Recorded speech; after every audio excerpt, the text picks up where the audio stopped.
ஒரு அரசனும் அமைச்சரும் ஒரு நாள் ரொம்ப சாவகாசமாக பேசிக்கிட்டு இருந்தாங்களாம்.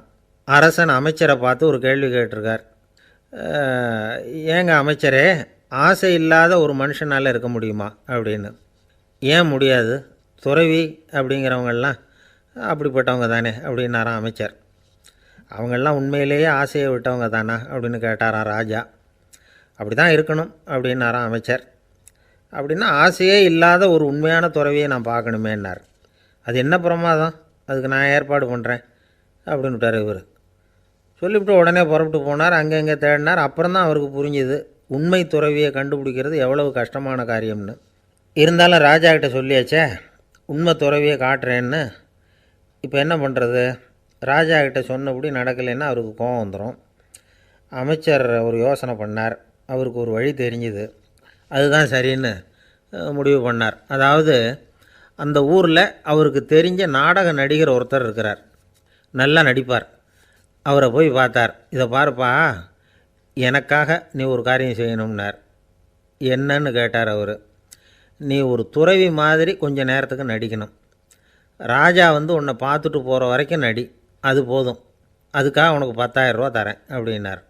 அவர் எந்த காலத்தில் இவ்வளவு பணத்தை மொத்தமாக பார்த்துருக்கார். அதனால் உடனே சரின்னு ஒத்துக்கிட்டார். அமைச்சர் அரண்மனைக்கு திரும்பி வந்தார். என்ன அமைச்சரே, இன்னுமா ஒரு உண்மையான துறவி கிடைக்கலன்னார். உண்மையான துறவி ஒருத்தரை இப்போ தான் கொஞ்ச நேரத்துக்கு முன்னாடி பார்த்து பேசிவிட்டு வர்றேன். அவர் நம்ம ஊருக்கு வெளியில் குளத்தங்கரையில் உள்ள ஒரு ஆலமரத்துக்கு அடியில் உட்காந்துருக்கிறார் அப்படின்னார் இவர். அப்படின்னா உடனே புறப்படுங்க அப்படின்னார் ராஜா. பரிவாரங்களோடு புறப்பட்டார். அங்கே அந்த மரத்தடியில் அந்த ஆள் வேஷம் போட்டுக்கிட்டு துறவி மாதிரி உட்காந்துருக்கிறான். ராஜா நேராக போனார். அந்த துறவி காலில் பொத்துன்னு விழுந்து வணங்கினார். உடனே ராணியும் அவர் காலில் விழுந்தாங்க. அடுத்தபடியாக அமைச்சர் விழுந்தார். அவருக்கு தெரியும் இது நம்ம ஆள் தான்னு. இருந்தாலும் என்ன பண்ணுறது, நேரம். அப்புறம் பரிவாரங்கள்லாம் துறவி காலில் விழுந்து ஆசீர்வாதம் வாங்கிட்டாங்க. ராஜா அப்புறமா தங்கத்தட்டில் பொன்னையும் பொருளையும் வச்சு அந்த துறவிக்கிட்ட ரொம்ப பணிவாக நீட்டுறார். தாங்கள் தயவு பண்ணி இதை ஏற்றுக்கணும் அப்படின்னு வேண்டிக்கிட்டார். அந்த துறவி பற்றில்லாமல் அதை பார்த்தார். எல்லாத்தையும் திறந்துவிட்ட எனக்கு இதெல்லாம் எதுக்காக அப்படின்னு சொல்லி அதை மறுத்துட்டாராம். ஆஹா, உண்மையான துறவியை பார்த்துட்டோம் அப்படிங்கிற ஆனந்தம் அரசருக்கு. ரொம்ப நிம்மதியாக திருப்தியாக திரும்பி வந்தார் அரண்மனைக்கு.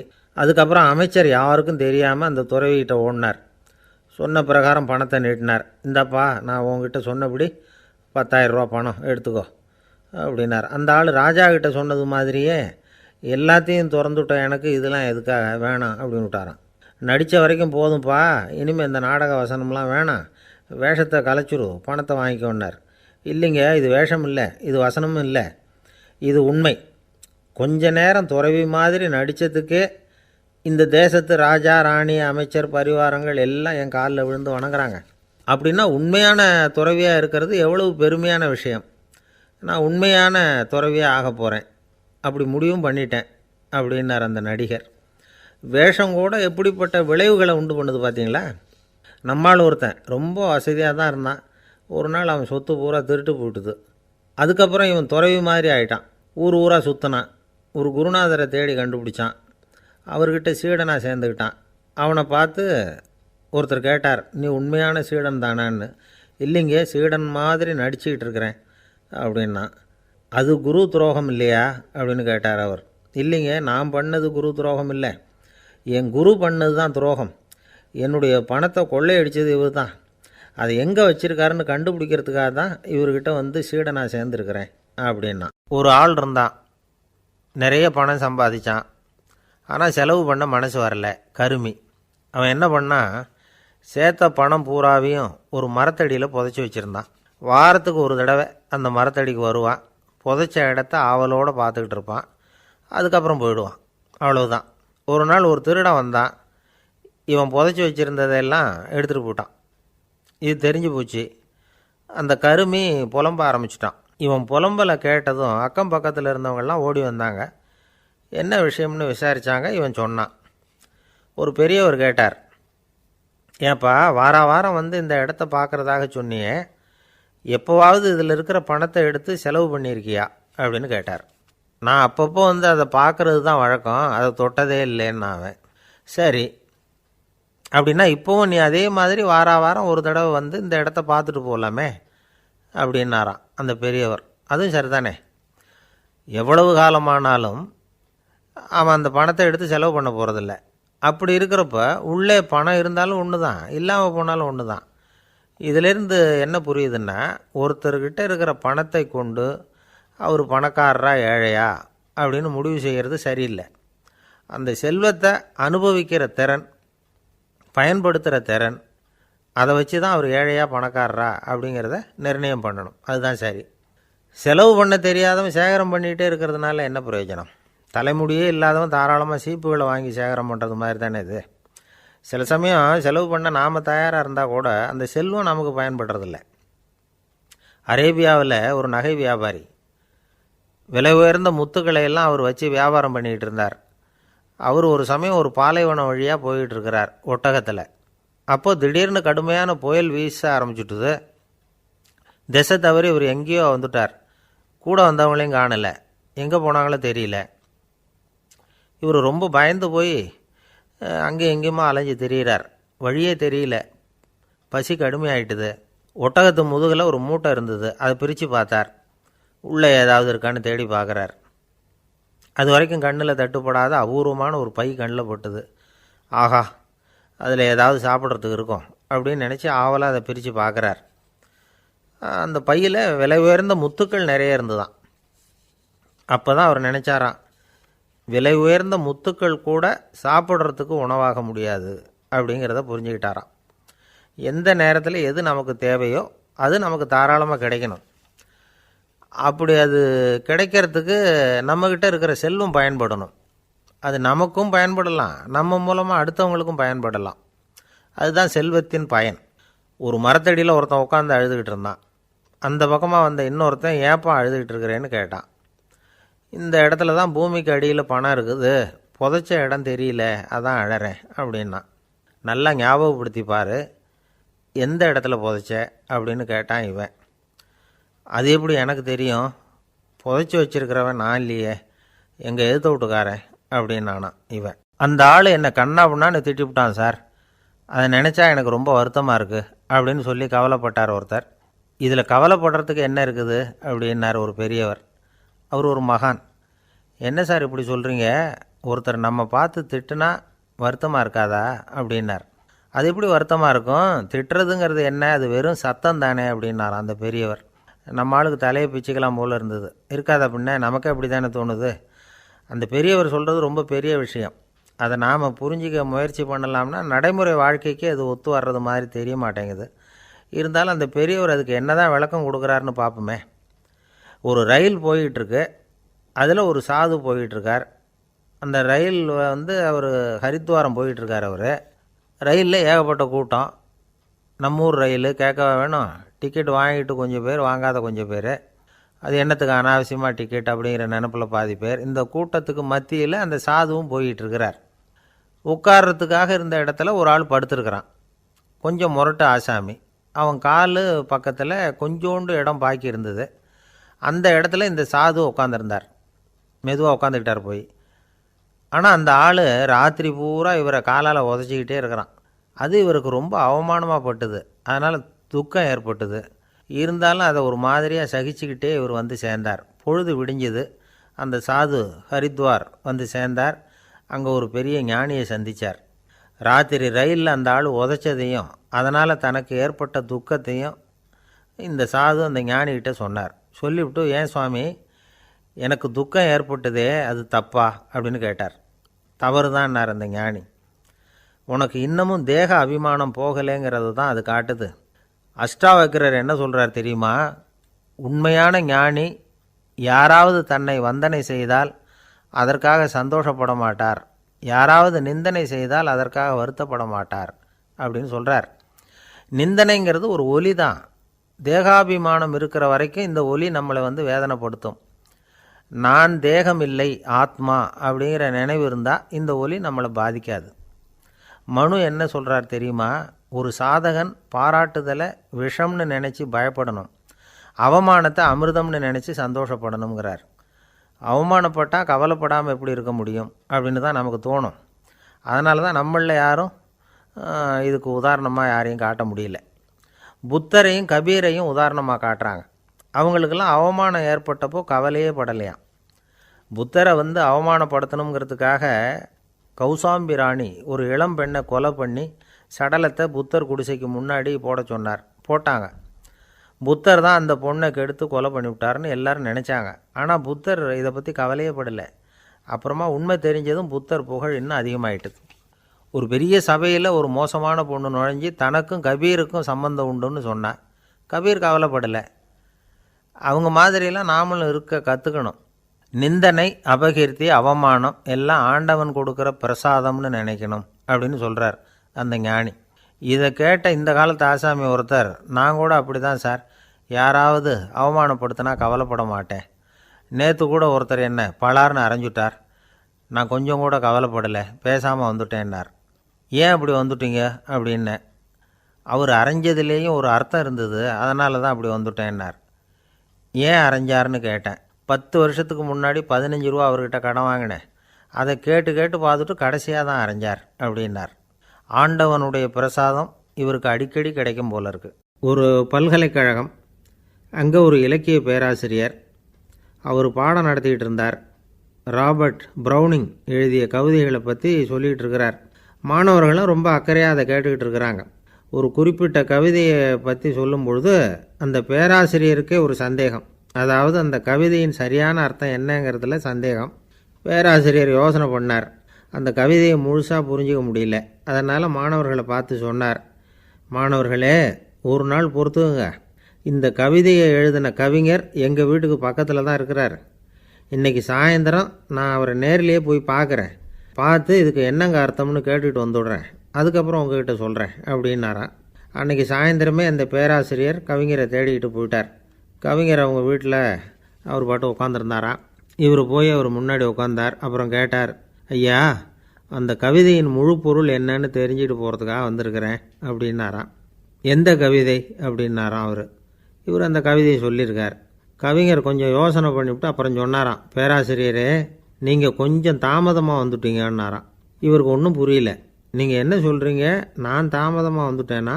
நீங்கள் தான் உயிரோடு இருக்கிறீங்களே, அப்படி இருக்கும்பொழுது நான் தாமதமாக வந்துவிட்டேன்னா அது எப்படி அப்படின்னு இவர் குழம்பியிருக்கிறார். இப்போ கவிஞர் சொன்னாராம், ஐயா, நான் உயிரோடு இருக்கிறேன்னா இல்லையாங்கிறது முக்கியம் இல்லை. நான் அந்த கவிதை வரிகளை எழுதினப்போ 2 பேருக்கு அதோட அர்த்தம் தெரிஞ்சிருந்தது. இப்போ ஒரே ஒருத்தருக்கு தான் அதோட அர்த்தம் தெரியும் அப்படின்னாராம். பேராசிரியர் யோசனை பண்ணியிருக்கார்.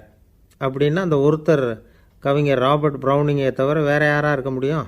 இவர் தான் அப்படிங்கிறத அவர் மனசில் நினச்சிக்கிட்டார். அதனால் சொன்னார், ஐயா, நான் தாமதமாக வரல, அந்த கவிதையின் பொருள் என்ன அது சொல்லுங்கன்னார். பேராசிரியரே, நான் சொல்கிறது உங்களுக்கு புரியலைன்னு நினைக்கிறேன். நான் இந்த வரிகள் எழுதினப்போ 2 பேருக்கு அதோட அர்த்தம் தெரிஞ்சிருந்தது. அந்த 2 பேர் யாருன்னா, ஒருத்தர் ராபர்ட் ப்ரௌனிங், அதாவது நான், இன்னொருத்தர் கடவுள். இப்போ அது கடவுளுக்கு மட்டும்தான் தெரியும். நானே இதை பற்றி பல தடவை யோசனை பண்ணி பார்த்தேன். இது ரொம்ப அழகானது, ஆனாலும் ரொம்ப வழுக்கலானது. அதை பிடிச்சிட்டோம்னு நினச்சிக்கிட்டு இருக்கும் பொழுதே காற்று மாதிரி அது உங்ககிட்ட இருந்து ஓடி போயிடுது. எனக்கு ரொம்பவும் வருத்தமாக தான் இருக்குது. நிச்சயமாக நான் தான் இந்த வரிகளை எழுதியிருக்கிறேன். அதில் அர்த்தம் இருக்குங்கிறது எனக்கு தெரியும், அதை நான் உணர்றேன். ஆனால் நீங்கள் என்னை மன்னிக்கணும். எனக்கே கூட அதை என்னால் விளக்க முடியல. அப்படி இருக்கும்பொழுது உங்களுக்கு எப்படி அதை நான் விளக்க முடியும் அப்படின்னாராம் அந்த கவிஞர். அனுபவிக்கப்படக்கூடிய எல்லாமே விளக்கப்படக்கூடிய ஒன்றல்ல, விளக்கப்படும் எல்லாமே அனுபவிக்கப்படக்கூடிய ஒன்றல்ல அப்படிங்கிறது ஞானிகளுடைய கருத்து. அதுக்காக தான் அந்த சம்பவம். வாழ்க்கையில் நீங்கள் தொடர்ந்து ஆய்வு செய்து கொண்டே இருக்கக்கூடிய விளக்கங்களை ஒருபோதும் அடைய முடியாத பரிமாணங்கள் இருக்கிறதுனால தான் அது அலுப்பு தட்டாமல் இருக்குது. உங்களால் நிறைய அனுபவிக்க முடியும், இருந்தாலும் நீங்கள் அனுபவித்து அறிந்த விஷயங்கள் கூட வார்த்தைகளால் விளக்கப்பட முடிவதில்லை அப்படிங்கிறது பெரியோர் சிந்தனை. இதெல்லாம் ஒரு பக்கம் இருக்கட்டும்.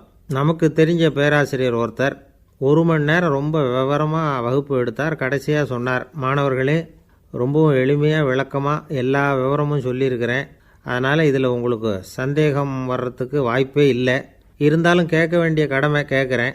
இது வரைக்கும் நடத்தினதில் யாருக்காவது ஏதாவது சந்தேகம் உண்டா அப்படின்னு கேட்டாராம். எனக்கு ஒரே ஒரு சந்தேகம்தான் சார் அப்படின்னு எழுந்திரிச்சு நிற்கிறான் ஒருத்தன். என்னன்னு கேட்டாராம். இது வரைக்கும் நீங்கள் என்ன பாடம் சார் நடத்துனீங்க அப்படின்னானான் அவன். அம்மாக்காரங்களுக்கு அடிக்கடி ஏற்படுற கவலை ஒன்று உண்டு. அதாவது குழந்தை சரியாக சாப்பிட மாட்டேங்குதே அப்படிங்கிற கவலை. இவங்கெல்லாம் ஒரு விஷயத்தை நல்லா புரிஞ்சுக்கணும். குழந்தைகள்ங்கிறவங்க பெரியவங்க மாதிரி இல்லை. அவங்க கடிகாரத்தில் மணியை பார்த்துட்டு சாப்பிட்றதுக்கு உட்கார்ற ரகம் கிடையாது. பசிச்சா சாப்பிடுவாங்க, இல்லைன்னா விளையாடுவாங்க அல்லது தூங்குவாங்க. அது புரியாமல் அவங்கள கட்டாயப்படுத்தி அல்லது மிரட்டி சாப்பிட வைக்கிறது ரொம்ப தப்பு. ஒரு 8 மாத குழந்தைக்கு 3 மணி நேரத்துக்கு ஒரு தடவை பசிக்கும். அந்த நேரம் பார்த்து சாப்பாடு கொடுத்தா அடம் பண்ணாமல் அது பாட்டுக்கு சாப்பிட்ரும். அதே குழந்தைக்கு 1 வயசு ஆகிறப்போ 4 மணி நேரத்துக்கு ஒரு தடவை பசிக்கும். இந்த வயசில் இயற்கையாகவே பசி குறைஞ்சிருக்கும். அது புரியாமல் என் குழந்தை முன்னாடி மாதிரி இப்போ சரியாக சாப்பிட மாட்டேங்கிறான் அப்படின்னு சில பேர் டாக்டர்கிட்ட போய் சொல்லிக்கிட்டு இருப்பாங்க. இன்னொரு விஷயம், ஒரு குழந்தைக்கு வயசு அதிகமாகிற வேகத்துக்கு உடம்பு எடையும் அதிகமாகிக்கிட்டே போகாது. உடம்பு எடை அதிகமாகிற வேகம் குறைஞ்சிக்கிட்டே வரும். 6 மாத குழந்தைக்கு ஒரு வாரத்தில் 150 கிராம் எடை கூடும். ஒரு வயசில் வாரத்துக்கு 71 கிராம் எடை கூடும். இது புரியாமல் அதிகமாக சாப்பாட்டை கொடுத்து குழந்தைய கஷ்டப்படுத்தக்கூடாது. ஏன்னா அளவுக்கு மீறின உணவு அஜீரணத்தை உண்டு பண்ணிவிடும்.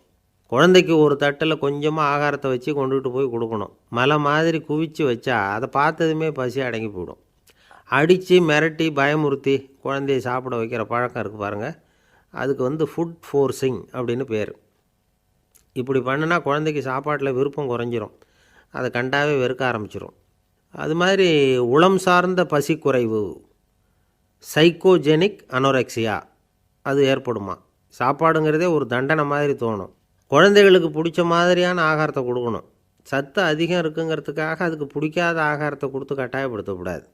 குழந்தைகளுக்கு 2 வயசு ஆகிறப்போ இயற்கையாகவே எதிர்மறை குணம் உண்டாகும். அதாவது அந்த எதிர்மறையாக பேசுகிறது. இது மாதிரி சமயங்களில் நாம் என்ன சொல்கிறோமோ அதுக்கு நேர்மாறாக நடந்துக்கும். ஏட்டிக்கு போட்டி. சாப்பிட சொன்னால் விளையாட போகும், விளையாட சொன்னால் சாப்பாடு கேட்கும். இதை புரிஞ்சுக்கிட்டு நடந்துக்கணும். குழந்தை சொன்ன பேச்சை கேட்கலேன்னு கோவப்படக்கூடாது. குழந்தை வளர வளர பிடிவாத குணம் வர்றது சகஜம்.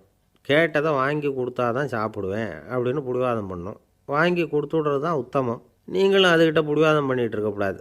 ஏன்னா கேட்டது கிடைக்கலையேங்கிற ஏமாற்றம் கூட குழந்தையோட பசியை குறைச்சிரும். கேட்டது கிடைச்சிட்டா பசி அதிகமாகும், கொடுத்ததை மலமலன்னு சாப்பிட்றோம். குழந்தைகளுக்கு கண்ட நேரத்தில் சாப்பிட்றதுக்கு எதையாவது வாங்கி கொடுத்துக்கிட்டு இருந்தால் சாப்பாட்டு நேரத்தில் சாப்பிடாமல் அடம் பண்ண ஆரம்பிச்சிடும். பள்ளிக்கூடம் போகிற பிள்ளைங்க காலை உணவை சரியாக சாப்பிட மாட்டாங்க. அச்சம், அவசரம், பரபரப்பு இதெல்லாம் தான் காரணம். பள்ளிக்கு புறப்படுறதுக்கு ஒரு 3/4 மணி நேரத்துக்கு முன்னாடியே சாப்பாடு போட்டுருங்க, அது சரியாக போடும். படிக்கிற குழந்தைகள் உடல் சோர்வு, மனச்சோர்வு இது காரணமாக கூட சாப்பிட மறுக்கிறது உண்டு. இப்போ உதாரணமாக சாயந்தரம் விளையாடி விட்டு வீட்டுக்கு வந்ததும் சாப்பிட சொன்னால் வேணாம்பாங்க. இது உடல் சோர்வு. ரொம்ப நேரம் வீட்டு பாடங்களை செஞ்சு முடித்த கையோடு சாப்பிட சொன்னாலும் அவங்களால சரியாக சாப்பிட முடியாது. இது உளச்சோர்வு, அதாவது மனச்சோர்வு. இதை தவிர குழந்தைகளுக்கு உடல் நலக்குறைவு ஏற்பட்டால் கூட சாப்பிட மறுக்கிறது உண்டு. சில மருந்து மாத்திரைகள் கூட பசியை குறைச்சிரும். அதனால் சரியாக தெரிஞ்சுக்கிட்டு குழந்தைகளை சாப்பிட வைக்கணும். அது புரியாமல் கையில் சாப்பாட்டு தட்டை வச்சுக்கிட்டு குழந்தைகளை விரட்டிக்கிட்டு அலையக்கூடாது. ஒரு சின்ன பையன் சொன்னான், எங்கள் அம்மா சாப்பாடு போடுறது தெரிஞ்சால் நான் உடனே வீட்டை விட்டு வெளியில் ஓடி போடுவேன் அப்படின்னா. ஏன் அப்படி பண்ணுறேன்னு கேட்டோம். எங்கள் அப்பா கூட அது மாதிரி தான் சார் பண்ணுவார் அப்படிங்கிறான். பந்திக்கு முந்தர ஆசாமிகள் நம்மளில் பல பேர் உண்டு. அப்படி முந்தறதுக்கு கூட முயற்சி பண்ணுறவங்க நிறைய பேர் இருக்கிறாங்க. இதில் என்ன ஒரு விஷயம்னா, பந்திக்கு முந்தறது கூட தப்பு இல்லை. ஆனால் அப்படி ஒரு விருந்தில் ஆளாக போய் உட்காந்து சாப்பிட்டா கூட வெளியில் வர்றப்ப என்ன பெரிய விருந்து வச்சுட்டான், சாம்பாரில் உப்பு இல்லை, ரசத்தில் காரம் இல்லை அப்படின்னு குறை சொல்லிகிட்டே வர்றது இருக்குது பாருங்கள். அது சரியில்லை, நாகரிகமும் இல்லை. கல்யாண பத்திரிகையில் என்ன போட்டிருக்குது, என் பொண்ணுக்கும் இன்னார் பையனுக்கும் கல்யாணம், எல்லாரும் குடும்பத்தோடு வந்திருந்து மணமக்களை ஆசீர்வதிக்கணும், இப்படி தானே போட்டிருக்கோம். குடும்பத்தோடு விருந்து சாப்பிட்டு சாப்பாடு எப்படி இருக்குன்னு அபிப்பிராயம் சொல்லிவிட்டு போங்க அப்படின்னா போட்டிருக்கு கல்யாண பத்திரிகையில். ஒருத்தர் வீட்டு விசேஷத்துக்கு போயிருக்கோம்னா எவ்வளவோ அசௌகரியங்கள் நமக்கு ஏற்படலாம். ஏராளமான கூட்டம் வந்திருக்கும். எல்லாரையும் அவங்க தனித்தனியாக கவனிச்சிக்கிட்டு இருக்க முடியாது. நாம் தான் அனுசரித்து நடந்துக்கணும். நாமளாக போய் வாழ்த்த வேண்டியவங்களை வாழ்த்தி விட்டு சேரணும். அதை விட்டுட்டு பத்திரிக்கை கொடுத்தானேன்னு போனேன், கவனிப்பே சரியில்லை அப்படின்னு புலம்பிக்கிட்டு இருக்கக்கூடாது. ஒரு விருந்துக்கு போனால் அங்கே எப்படி நடந்துக்கணும் அப்படிங்கிறத பற்றி கூட அனுபவசாலிகள் சில விவரங்கள்லாம் சொல்லியிருக்கிறாங்க. இந்த காலத்தில் கல்யாணம், பிறந்த நாள், அது இதுன்னு நிறைய விருந்துகள் நடக்குது. அதெல்லாம் எதுக்காக? மனித உறவுகளை வளர்த்துக்கிறதுக்காக தான், வேறு எதுக்கு? ஒரு விருந்துக்கு போனால் அமைதியாக பொறுமையாக போய் உட்காரணும். அடித்து பிடிச்சிக்கிட்டு இடத்த பிடிக்க போகிறேன் அப்படின்னு நிற்கக்கூடாது. முதல் பந்தி நடந்துக்கிட்டு இருந்தால் அது முடிஞ்சு இலை எடுத்து சுத்தம் பண்ணதுக்கு அப்புறம் போய் உட்கார்றது தான் நாகரீகம். இலை எடுக்கிறதுக்கு முன்னாடி அங்கே போய் உட்காந்தா நல்லா இருக்காது. நீங்கள் சாப்பிட்டுட்டு உட்காந்துருக்கீங்களா, சாப்பிட்றதுக்கு உட்காந்துருக்கீங்களா, பார்க்குறவங்களுக்கு சந்தேகம் வந்துடும். அதே மாதிரி இலையில் எல்லா ஐட்டமும் பரிமாறினதுக்கு அப்புறம் சாப்பிட ஆரம்பிக்கணும். ஒவ்வொரு ஐட்டமாக வைக்க நாம் பாட்டுக்கு எடுத்து உள்ளே தள்ளிகிட்டே இருந்தோம்னா எதை வச்சோம் எதை வைக்கலன்னு பரிமாறினவரே குழம்பி போயிடுவார். ஏன்னா எப்போ பார்த்தாலும் இலை காலியாகவே இருக்கும். சாப்பிட்றப்போ உங்கள் சாப்பாட்டையே நீங்கள் கவனிக்கணும். அடுத்தவங்க இலையில் என்ன இருக்குது, பக்கத்தில் இருக்கிறவர் எதை அதிகமாக சாப்பிட்றார், இதெல்லாம் நமக்கு என்னத்துக்கு? எல்லோரும் சாப்பிட்டு முடிக்கிற வரைக்கும் பொறுமையாக இருக்கிறது தான் நல்லது. நீங்கள் மட்டும் திடீர்னு பாதியில் எழுந்திரிச்சு பக்கத்தில் இருக்கிறவங்களுக்கு சங்கடமாக இருக்குமேங்கிறதெல்லாம் யோசிக்காமல் நீங்கள் பாட்டு எழுந்திரிச்சு போகக்கூடாது. பக்கத்தில் உள்ளவங்க உங்களை எழுந்திரிக்க சொன்னால் எழுந்திரிச்சு போகலாம். விருந்துகளில் சாப்பாட்டை வீணாக்கிறதே ஒரு நாகரிகமாக போட்டுது. இந்த காலத்தில் சாப்பாட்டுக்கே கஷ்டப்பட்டுக்கிட்டு பல பேர் இந்த உலகத்தில் இருக்கிறப்போ சாப்பாட்டை வீணாக்கிறது எவ்வளோ பெரிய மோசங்கிறத நினச்சி பார்க்கணும். வேணுங்கிற அளவுக்கு கேட்டு வாங்கி சாப்பிட்றது தான் முறை. விருந்தில் இந்த பஃபே அப்படின்னு சொல்லி ஒரு முறை சொல்கிறாங்கல்ல, அதாவது உணவு வகைகளையெல்லாம் பொதுவாக ஒரு இடத்துல வச்சுடுறது, நமக்கு தேவையானதை நாமே எடுத்து ஒரு தட்டில் போட்டுக்கிட்டு சாப்பிட வேண்டியது. இதில் கூட சில பேர் தேவைக்கு அதிகமாக எடுத்து போட்டுக்கிட்டு வீணாக்குறாங்க. சில சமயம் கடைசியாக சாப்பிட போகிறவங்களுக்கு எல்லா ஐட்டமும் கிடைக்காம போகலாம். அதை போய் பெருசு பண்ணிகிட்டு இருக்கக்கூடாது. என்ன சார் இந்த அளவுக்கு கூடவா நாகரிகம் தெரியாமல் இருக்கிறோம், இதை போய் பெருசாக சொல்ல வந்துட்டீங்களே அப்படின்னு நினைக்கலாம். ஒருத்தர் 2 பேருக்கு இந்த விவரம் தேவைப்படலாம். அவங்க காதலையும் இது விழட்டுமேங்கிறதுக்காக தான் இது. ஒரு பெரிய கல்யாண விருந்து நடந்துக்கிட்டு இருந்தது.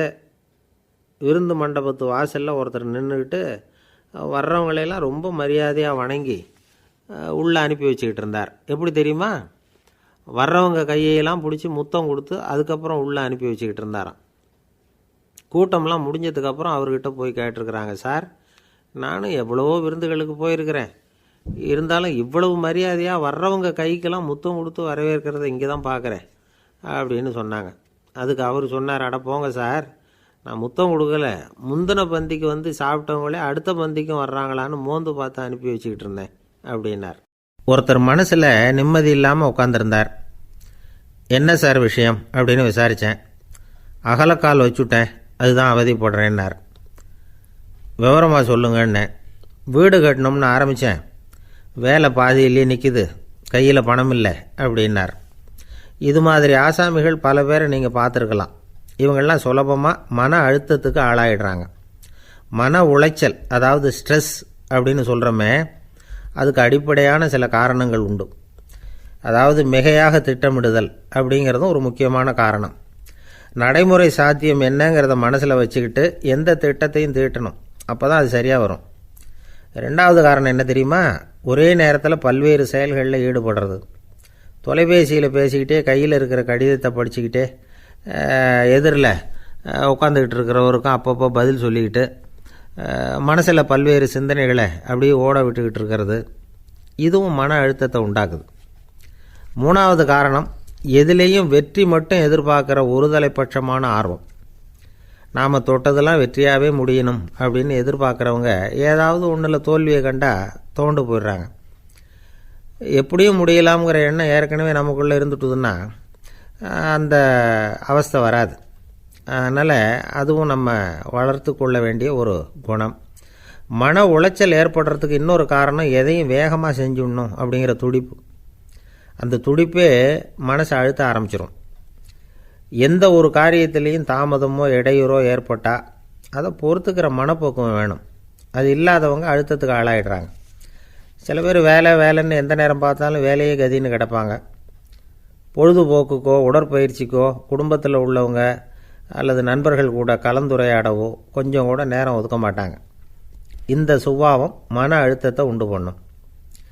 இதையெல்லாம் புரிஞ்சுக்கிட்டு அதிலிருந்து விடுபடுறது எப்படின்னு யோசிக்கணும். வல்லுநர்கள் இது தொடர்பாக சில யோசனைகளை சொல்லி வச்சுருக்கிறாங்க.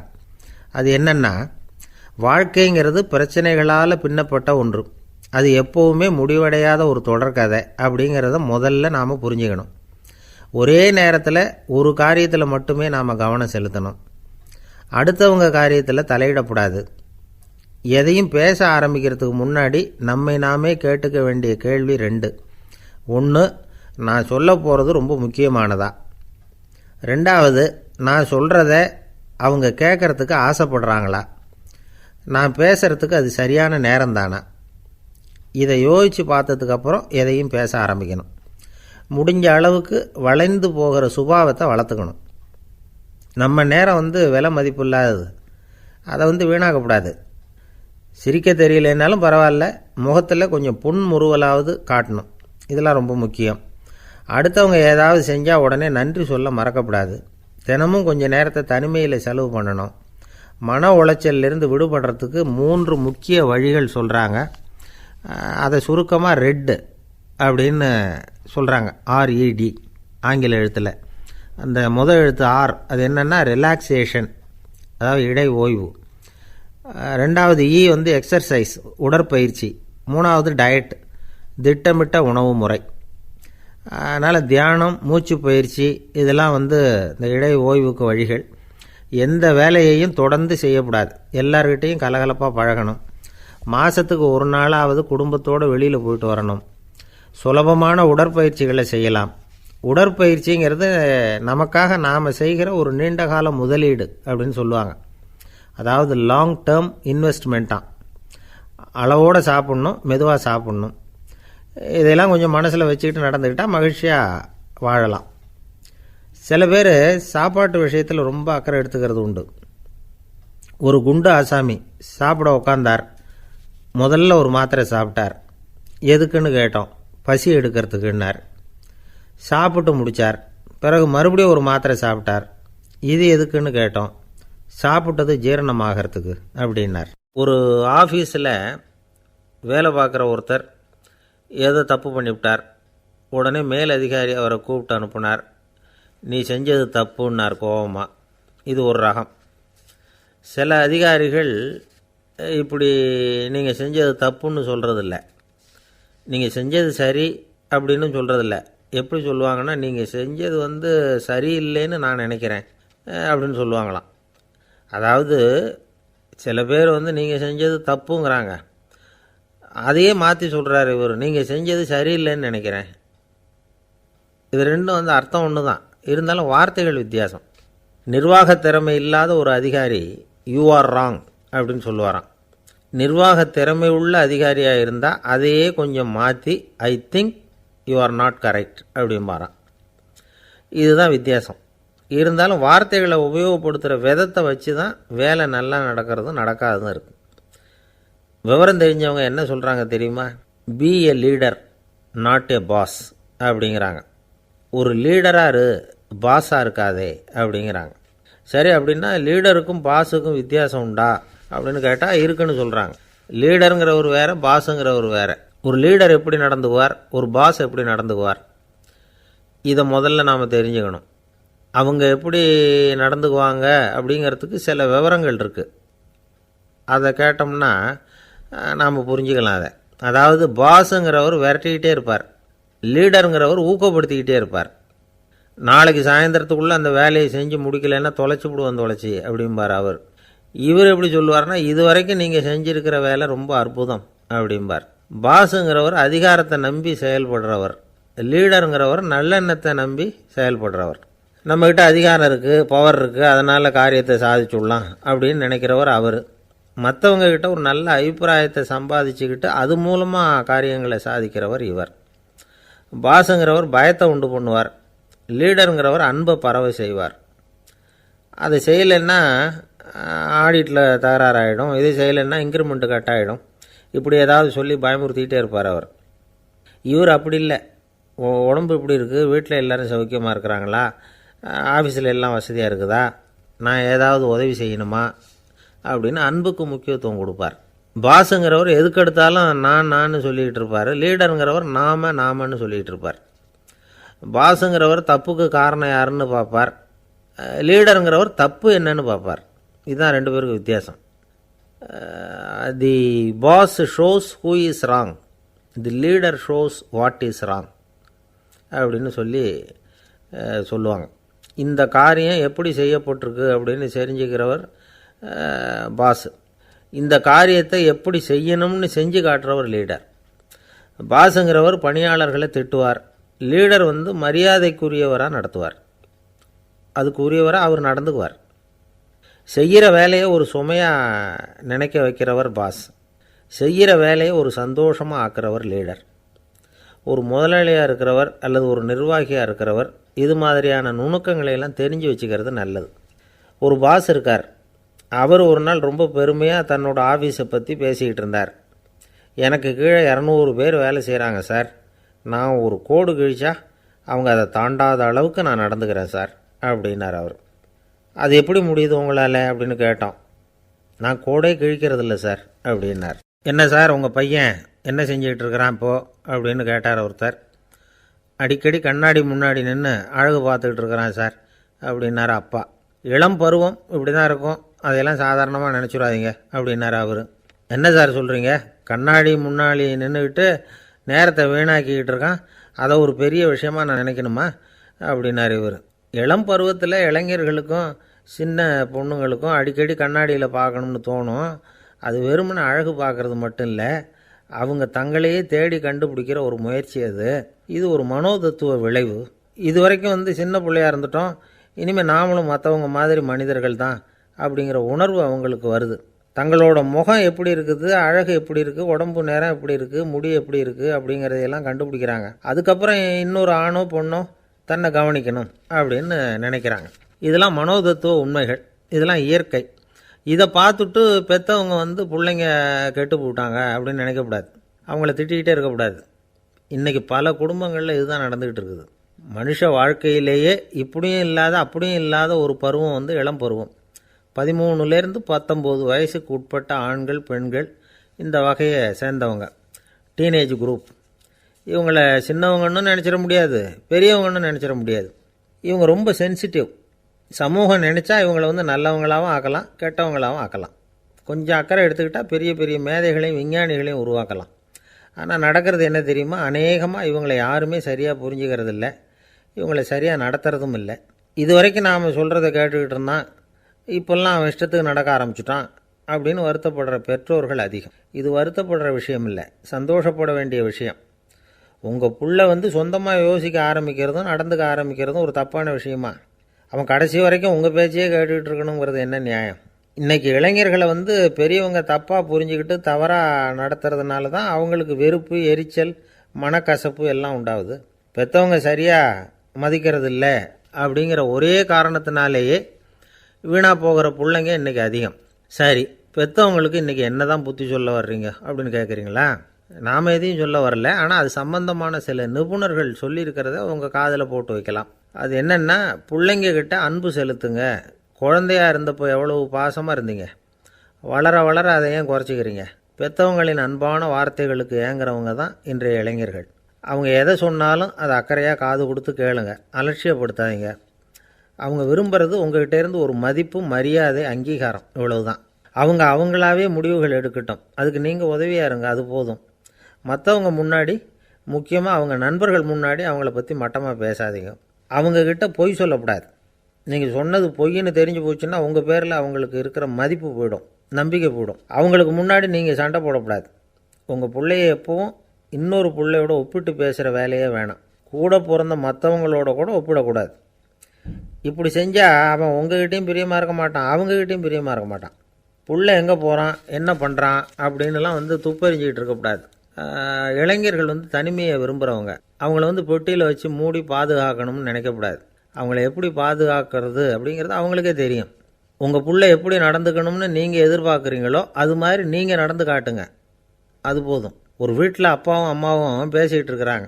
என்னங்க, நம்ம பொண்ணு பெரியவளாயிட்டா, அடிக்கடி கண்ணாடி முன்னாடி போய் நின்றுக்கிட்டு இருக்கிறா, சீக்கிரமாக ஒரு பையனை பார்த்து கல்யாணத்தை முடிக்காமல் இப்படி மசன்னு கல் மாதிரி உட்காந்துருக்குறீங்களே அப்படின்னு சத்தம் போட்டாங்க அந்த அம்மா. அவசரப்படாத, பார்க்குறதுக்கு கண்ணுக்கு அழகாக லட்சணமாக புத்திசாலியாக ஒரு பையன் கிடைக்க வேணாமா, அதுதான் பார்த்துக்கிட்டு இருக்கிறேன் அப்படின்னார் அப்பா. இதுக்கு அந்த அம்மா சொல்கிறாங்க, எங்கள் அப்பா இப்படியெல்லாம் நினச்சிக்கிட்டு இருந்திருந்தா எனக்கு கல்யாணமே ஆயிருக்காது தெரியுமா அப்படின்னாங்களாம். 1816 வருஷம் செப்டம்பர் மாதம் 11 பிரான்ஸ் தேசத்தில் உள்ள ஒரு மருத்துவமனை. அங்கே ஒரு இளம் டாக்டர் கொஞ்ச நாளைக்கு முன்னாடி தான் அந்த ஆஸ்பத்திரியில் புதுசாக வேலைக்கு சேர்ந்துருக்கிறார். அவர் பேர் ரெனே லெனக். அவர் அன்னைக்கு காலையில் அந்த மருத்துவமனையில் அப்படியே ரவுண்ட்ஸ் வந்துக்கிட்டு இருக்கிறார். வார்டில் ஒரு படுக்கையில் ஒரு இளம்பெண் படுத்திருக்கிறா. அந்த பொண்ணுக்கு இருதய நோயாக இருக்கலாம்ங்கிறது மற்ற டாக்டர்கள் சந்தேகம். அந்த காலத்துல எல்லாம் ஒருத்தருடைய இருதய துடிப்பை தெரிஞ்சுக்கணும்னா நோயாளியின் மார்பில் டாக்டர் வந்து காதை வச்சு பார்த்து தான் தெரிஞ்சுக்கிறது வழக்கம். ஆனால் இந்த பெண்ணும் வந்து இளம்பெண், அந்த டாக்டரும் புதுசாக சேர்ந்துருக்கிறவர். அதனால் பரிசோதனை பண்ண தயங்கினார். கொஞ்ச நேரம் யோசனை பண்ணார். திடீர்னு ஒரு ஞாபகம் வந்தது அவருக்கு. அதாவது அன்றைக்கி விடியற் காலையில் தோட்டத்தில் அப்படி வாக்கிங் போயிட்டு இருந்தப்போ சின்ன பசங்கள்லாம் ஒரு மரக்கட்டையை வச்சு விளையாடிக்கிட்டு இருந்தாங்களாம். அதை இவர் பார்த்துருக்கிறார். அது என்ன விளையாட்டுனா, ஒரு நீளமான மரப்பலகை, அதில் ஒரு முனையில் ஒரு பையன் தன்னுடைய காதை வச்சுக்கிட்டு இருக்கிறான், மறுமுனையில் இன்னொரு பையன் அந்த மரப்பலகையை ஒரு ஆணியால் கீறிக்கிட்டு இருக்கிறான். ஒரு முனையில் ஆணியால் கீறும் பொழுது மறுமுனையில் காதை வச்சிருக்கிற பையனுக்கு அந்த சத்தம் துல்லியமாக கேட்குது. அந்த டாக்டருக்கு காலையில் பார்த்த இந்த விளையாட்டு ஞாபகத்துக்கு வந்துட்டுது. உடனே என்ன பண்ணார் தெரியுமா? ஒரு நீளமான காகிதத்தை எடுத்தார். அதை அப்படியே உருளை மாதிரி உருட்டினார். ஒரு முனையை அந்த நோயாளியின் மார்பில் இடது பக்கம் வச்சார், இன்னொரு முனையில் தன்னுடைய காதை வச்சார். என்ன ஆச்சரியம்! நோயாளியின் மார்பில் நேரடியாக காதை வச்சு கேட்குறத விட துல்லியமாக கேட்டுது இதய துடிப்பு. இதய துடிப்பு மட்டும் இல்லை, மூச்சு இழுத்து விடுறது, திரவ பொருள்களின் அசைவு, எல்லா சத்தமும் தெளிவாக கேட்குது. கிரேக்க மொழியில் ஸ்டெத்தாஸ் அப்படின்னா மார்பு, ஸ்கோப்பின் அப்படின்னா பார்ப்பதுன்னு அர்த்தம்.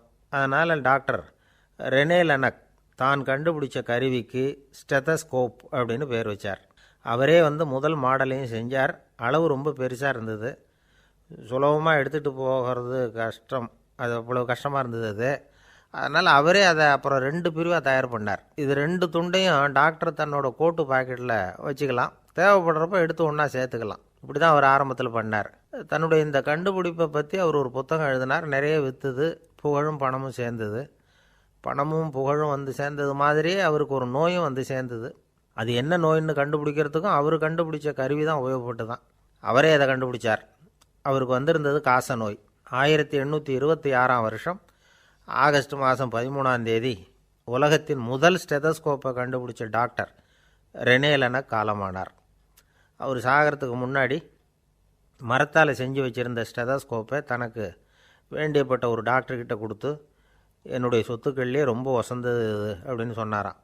அதுக்கப்புறம் 3 வெள்ளைக்காரங்க சேர்ந்து இந்த கருவியில் சில மாற்றங்களை பண்ணாங்க. ஆனால் 1829 லண்டனில் டாக்டர் நிக்கோலஸுங்கிறவர் ஒரு காதால் இதய துடிப்பை கேட்குறத விட டாக்டர் 2 காதாலையும் கேட்குறது தான் சரியாக இருக்கும் அப்படின்னு ஒரு கருத்தை வெளியிட்டார். அதுக்கப்புறம் ரொம்ப காலம் கழித்து 1852 ஜார்ஜ் காமான் அப்படிங்கிறவர் ரப்பர் டியூப்களை உபயோகப்படுத்தி 2 காதாலையும் கேட்குற மாதிரி ஒரு புதிய வடிவத்தை அதுக்கு கொடுத்தார். அதுக்கு பிறகு அது படிப்படியாக எவ்வளவோ மாற்றங்கள் இருந்தாலும் ஆரம்பத்தில் டாக்டர் ரெனே லெனக் உருவாக்கின அடிப்படை மாடலை யாரும் மாற்றி அமைக்கலைங்கிறது தான் முக்கியமான விஷயம். நமக்கு தெரிஞ்ச ஒரு ஆஸ்பத்திரி, அதில் ஒரு நோயாளி, காலை நேரத்தில் நர்ஸு அந்த பக்கமாக போயிட்டு இருந்தாங்க. அதை பார்த்துட்டு ஒரு நர்ஸுன்னு கத்துறார். நர்ஸு அவசரமாக ஓடி வந்து என்ன விஷயம்னு கேட்டாங்க. சிஸ்டர், இங்கே பாருங்கள், உங்கள் டாக்டரை என் நெஞ்சில் அவர் காதை வச்சு கேட்டுக்கிட்டு இருக்கிறார் அப்படின்னார் நோயாளி. சிஸ்டர் பதட்டப்படாமல், அதனால் என்ன, இந்த டாக்டர் பழமையான விஷயங்களில் ரொம்ப நம்பிக்கை உள்ளவர், அதனால் ஸ்டெதாஸ்கோப்பை உபயோகப்படுத்தாமல் காதை வச்சு கேட்குறார், அது ஒன்றும் தப்பு இல்லை அப்படின்னாங்களாம். ஐயோ, அதுக்காக இல்லை சிஸ்டர், இவர் என் நெஞ்சு மேலே தலையை வச்சது நேற்று ராத்திரி 9 மணி, இப்போ விடிஞ்சு போச்சு, இன்னமும் தலையை எடுக்கவே இல்லை, அதுக்காக தான் சந்தேகப்பட்டு உங்களை கூப்பிட்றேன். அரேபிய நாடு, அங்கே ஒரு ஆட்சி தலைவர், அரேபிய நாட்டு ஆட்சி பொறுப்பை ஏற்றுக்கிட்டவர். அவர் வந்து ஆட்சி பொறுப்பை ஏற்றுக்கிட்ட பிறகு ஒரு நாள் ஒரு தெருவில் நடந்து போய்கிட்டு இருந்தார். அவர் தோளில் ஒரு பெரிய துணி மூட்டை, அதை சுமந்துக்கிட்டு கடத்தெருவை நோக்கி அவர் போய்கிட்டு இருக்கிறார். வழியில் அவரை சந்தித்தார் உமர்.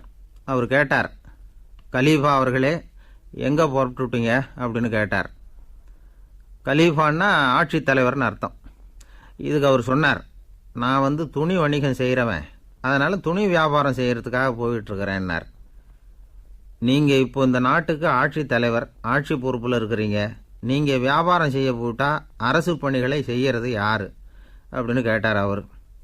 நான் அரசு பணிகளை மட்டுமே செஞ்சுக்கிட்டு இருந்தா என் குடும்பத்தை காப்பாற்றுறது யார் அப்படின்னு கேட்டார் அவர். இப்படி கேட்டவர் யார் தெரியுமா? அவர் தான் அபூபக்கர், இறை தூதர் முகமது அவர்களுக்கு பிறகு கலீஃபாவாக தேர்ந்தெடுக்கப்பட்டவர். அப்போலாம் ஆட்சி தலைவர்களுக்கு சம்பளம்னு எதுவும் கிடையாது.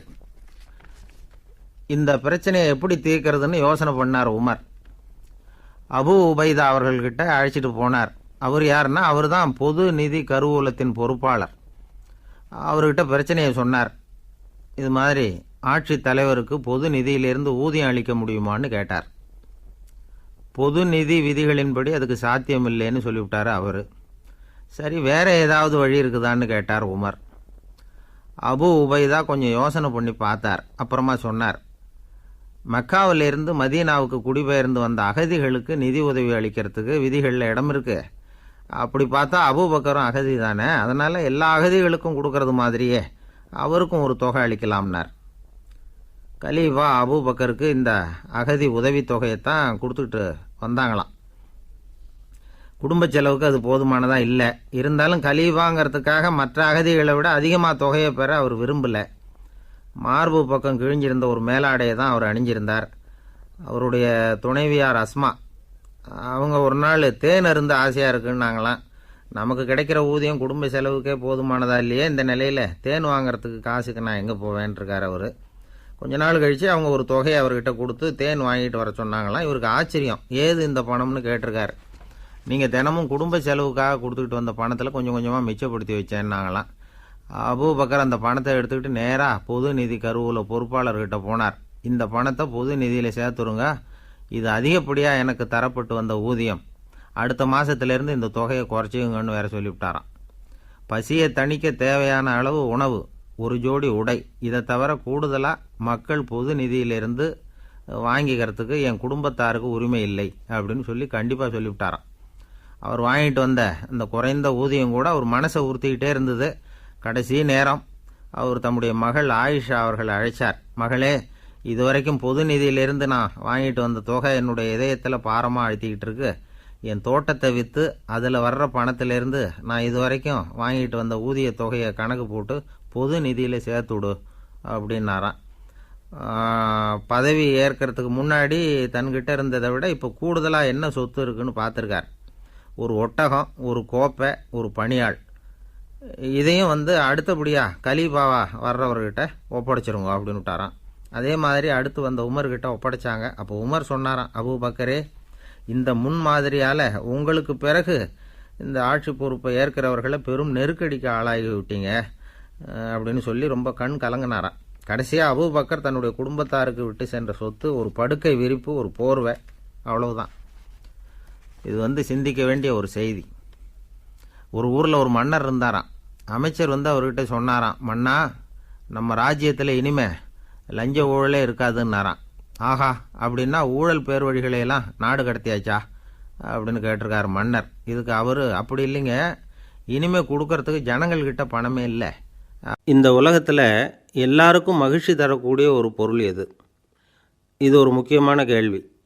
இந்த கேள்விக்கு பொருத்தமான ஒரு பதிலை உங்களால் சொல்ல முடியுமா? அதாவது கொஞ்சம் யோசித்து பார்த்தா பணம்னு சொல்லலாமா? இப்போ கையில் காசு இல்லாதவங்ககிட்ட ஒரு 10 ரூபாய் கொடுத்தா அது அவனுக்கு சந்தோஷத்தை கொடுக்கும். ஏற்கனவே வருமான வரி பிரச்சனையில் சிக்கி இருக்கிறவர்கிட்ட இன்னும் கொஞ்சம் பணம் இந்தாங்கன்னு சொல்லி கொடுத்தோம்னா அது அவருக்கு சங்கடத்தை தான் கொடுக்கும். அதனால் அந்த கேள்விக்கு பணங்கிறது பொருத்தமான பதிலாக இருக்க முடியாது. கேள்வி என்னன்னா, இந்த உலகத்தில் எல்லாருக்கும் மகிழ்ச்சி தரக்கூடிய ஒரு பொருள் எது? சரி, இனிப்புன்னு சொல்லலாமா? ஏன்னா எல்லாருக்கும் இனிக்க தானே செய்யும். அதுலேயும் ஒரு சிக்கல் இருக்குது. சர்க்கரை வியாதிக்காரங்களுக்கு அது என்ன சந்தோஷத்தையா கொடுக்கும்? ஆக எல்லாருக்கும் வேறுபாடு எதுவும் இல்லாமல் மகிழ்ச்சியை கொடுக்கக்கூடியது வேறு ஏதோ ஒன்று இருக்குது. அது என்னன்னு கண்டுபிடிக்கணும். அதுதான் இன்றைக்கி தகவல். இப்போ அதை கண்டுபிடிக்கணும்னா இந்த கதையை கேட்கணும். அது என்ன கதைன்னா, ஒரு ஊரில் ஒரு ராஜா இருந்தார். அவருக்கும் இதே சந்தேகம் வந்துட்டுது. அதாவது எல்லாருக்கும் இன்பம் தரக்கூடிய பொருள் எது அப்படின்னு. இதுக்கு பதில் தெரிஞ்சுக்கிறதுக்கு ஆசைப்பட்டார். சரி, அதுக்கு என்ன செய்யலாம்னு யோசனை பண்ணார். நாட்டு மக்களுக்கு பகிரங்கமாக ஒரு அறிவிப்பு கொடுத்தார். நம்ம நாட்டு மக்கள் இன்பம் தரக்கூடிய பொருள் எதுன்னு நினைக்கிறாங்களோ அதை கொண்டுக்கிட்டு வந்து அரண்மனையில் உள்ள கண்காட்சி மண்டபத்தில் வைக்கலாம். அப்படி அவங்க வைக்கிற பொருள்களில் எது எல்லாருக்கும் இன்பம் தரக்கூடியதாக இருக்குமோ அதை வச்சவருக்கு 1000 பொற்காசுகள் பரிசு அப்படின்னு அறிவிப்பு கொடுத்துட்டார். ஜனங்கள் இந்த அறிவிப்பை கேட்டாங்க. அதுக்கப்புறம் சும்மா இருப்பாங்களா? 1000 பொற்காசுன்னா சும்மாவா? அவங்க கையில் என்னென்ன கிடைச்சதோ அதையெல்லாம் கொண்டாந்து அரண்மனை காட்சி மண்டபத்தில் வச்சுட்டாங்க. அதுக்கப்புறமா ராஜா அங்கே வந்தார். ஒவ்வொன்றா பார்த்துக்கிட்டே வந்தார். முதல்ல ஒரு குயில் இருந்தது, இனிமையாக பாடக்கூடிய குயில். இந்த குயிலோட இன்னிசை எல்லாருக்கும் இன்பம் தரக்கூடியது தான். இருந்தாலும் காது கேட்காதவங்களுக்கு இந்த இசை எப்படி இன்பம் தர முடியும்? அதனால் இது சரியில்லைன்னு விட்டார். அடுத்தபடியாக போனார். அங்கே என்ன வச்சுருக்குறாங்கன்னு பார்த்தா ஒரு அழகான மயில் அங்கே தோகை விரித்து ஆடிக்கிட்டு இருக்குது. இந்த மயிலோட ஆட்டம் வந்து மனசுக்கு இன்பம் தரக்கூடியது தான். இருந்தாலும் பார்வை இல்லாதவங்க இந்த ஆட்டத்தை பார்த்து ரசிக்க முடியுமா? முடியாது. அதனால் இதுவும் சரியில்லை அப்படின்னு சொல்லிவிட்டார். அதுக்கு அடுத்தபடியாக போனார். பல வகையான இனிப்பு பண்டங்களை வச்சுருந்தாங்க. பார்த்தார், வயசானவங்களுக்கும் நோயாளிகளுக்கும் இது வந்து இன்பம் தராது, துன்பம்தான் கொடுக்கும் அப்படின்னார். இப்படி ஒவ்வொன்றா பார்த்துக்கிட்டே போகிறார். அழகான மலர்கள், கனிகள், ஓவியங்கள் எதுவுமே பொருத்தமாக தெரியல. சகல பேருக்கும் இன்பம் தரக்கூடிய வகையில் எதுவும் இல்லை. கடைசியாக வந்தார். அங்கே ஒரு களிமண் பொம்மை இருந்தது. அது என்ன பொம்மை தெரியுமா? பசியால் வாடி இருக்கிற ஒருத்தருக்கு ஒரு அம்மா இனிமையாக பேசிக்கிட்டு சோறு போடுறது மாதிரி அந்த பொம்மையை செஞ்சுருந்தாங்க. அதுக்கு கீழே அன்பு அப்படின்னு எழுதியிருந்து தான். ராஜா பளிச்சுன்னு ஒரு முடிவுக்கு வந்தார். அந்த பொம்மையை செஞ்ச சிற்பியை வரவழைச்சார், பரிசு கொடுத்தார். அன்பு ஒன்று தான் எல்லாருக்கும் இன்பம் அளிக்கக்கூடிய பொருள். காது கேட்காதவங்களும் அதை கேட்க முடியும், பார்வை இல்லாதவங்களும் அதை பார்க்க முடியும், குழந்தைகளும் அதை உணர முடியும் அப்படின்னு அதுக்கு விளக்கம் கொடுத்தார் அந்த மன்னர். இந்த உலகத்தில் எல்லாருக்கும் மகிழ்ச்சி தரக்கூடிய ஒரு பொருள் அன்பு தான். அதை புரிஞ்சுக்கிட்டு தான் சில கணவன்மார்கள் மனைவி பேரில் ரொம்ப அன்பை காட்டிக்கிறது வழக்கம். ஒரு வீட்டு வாசப்படி பக்கமாக மழைக்கு வந்து ஒதுங்கினார் ஒருத்தர். மழை தூரிக்கிட்டு இருந்தது, இருட்டு நேரம். அந்த வீட்டில் இருந்தவர், இன்றைக்கி ராத்திரி வேணும்னா இங்கேயே தங்கிட்டு காலையில் போங்க அப்படின்னார். உடனே இவர் சொன்னார், ரொம்ப நன்றிங்க, ஒரு 10 நிமிஷத்தில் இதை வந்துவிடுறேன் அப்படின்னு சொல்லிவிட்டு எங்கேயோ ஓடினார். 10 நிமிஷம் கழித்து திரும்பி வந்தார். ஆமாம், எங்கே போயிட்டு வந்தீங்கன்னு கேட்டார் வீட்டில் இருந்தவர். நேராக எங்கள் வீட்டுக்கு போய் மனைவிக்கிட்ட இன்றைக்கி ராத்திரி இங்கேயே தங்கிக்கிறேன்னு சொல்லிவிட்டு வந்துவிட்டேன் அப்படின்னார் அவர். அன்பில் இது ஒரு ரகம். ஆசைப்படுறதில்ல தப்பு இல்லை, ஆனால் அந்த ஆசை தேவைக்கு தகுந்த மாதிரி இருக்கணும். தேவைக்கு மீறிய ஆசைகள் இருக்குது பாருங்கள், அது தேவையில்லை. இந்த கருத்தை வலியுறுத்தது மாதிரி ஒரு கதை உண்டு. தேவேந்திரனுக்கு திடீர்னு வீடு கட்டணும்னு ஒரு ஆசை வந்து தான். வீடுன்னா நாம் கட்டுற மாதிரி இல்லை. தேவேந்திரன் வீடுன்னா சும்மாவா? ஒரு பிரம்மாண்டமான அரண்மனை கட்டணும். அது மாதிரி இந்த 3 லோகத்துலேயும் ஒரு அரண்மனை கிடையாது அப்படின்னு எல்லாரும் சொல்லணும். இது அவனோட ஆசை. உடனே தேவ தச்சரான விஸ்வகர்மாவை கூப்பிட்டான், உத்தரவு போட்டான். விஸ்வகர்மா தன்னுடைய உதவியாளர்களை எல்லாம் கூப்பிட்டு ஒன்றா சேர்த்துக்கிட்டார். படாத பாடுபட்டு ஒரு பெரிய அரண்மனையை கட்டி முடித்தார். கட்டி முடிக்க 1000 வருஷம் ஆச்சு.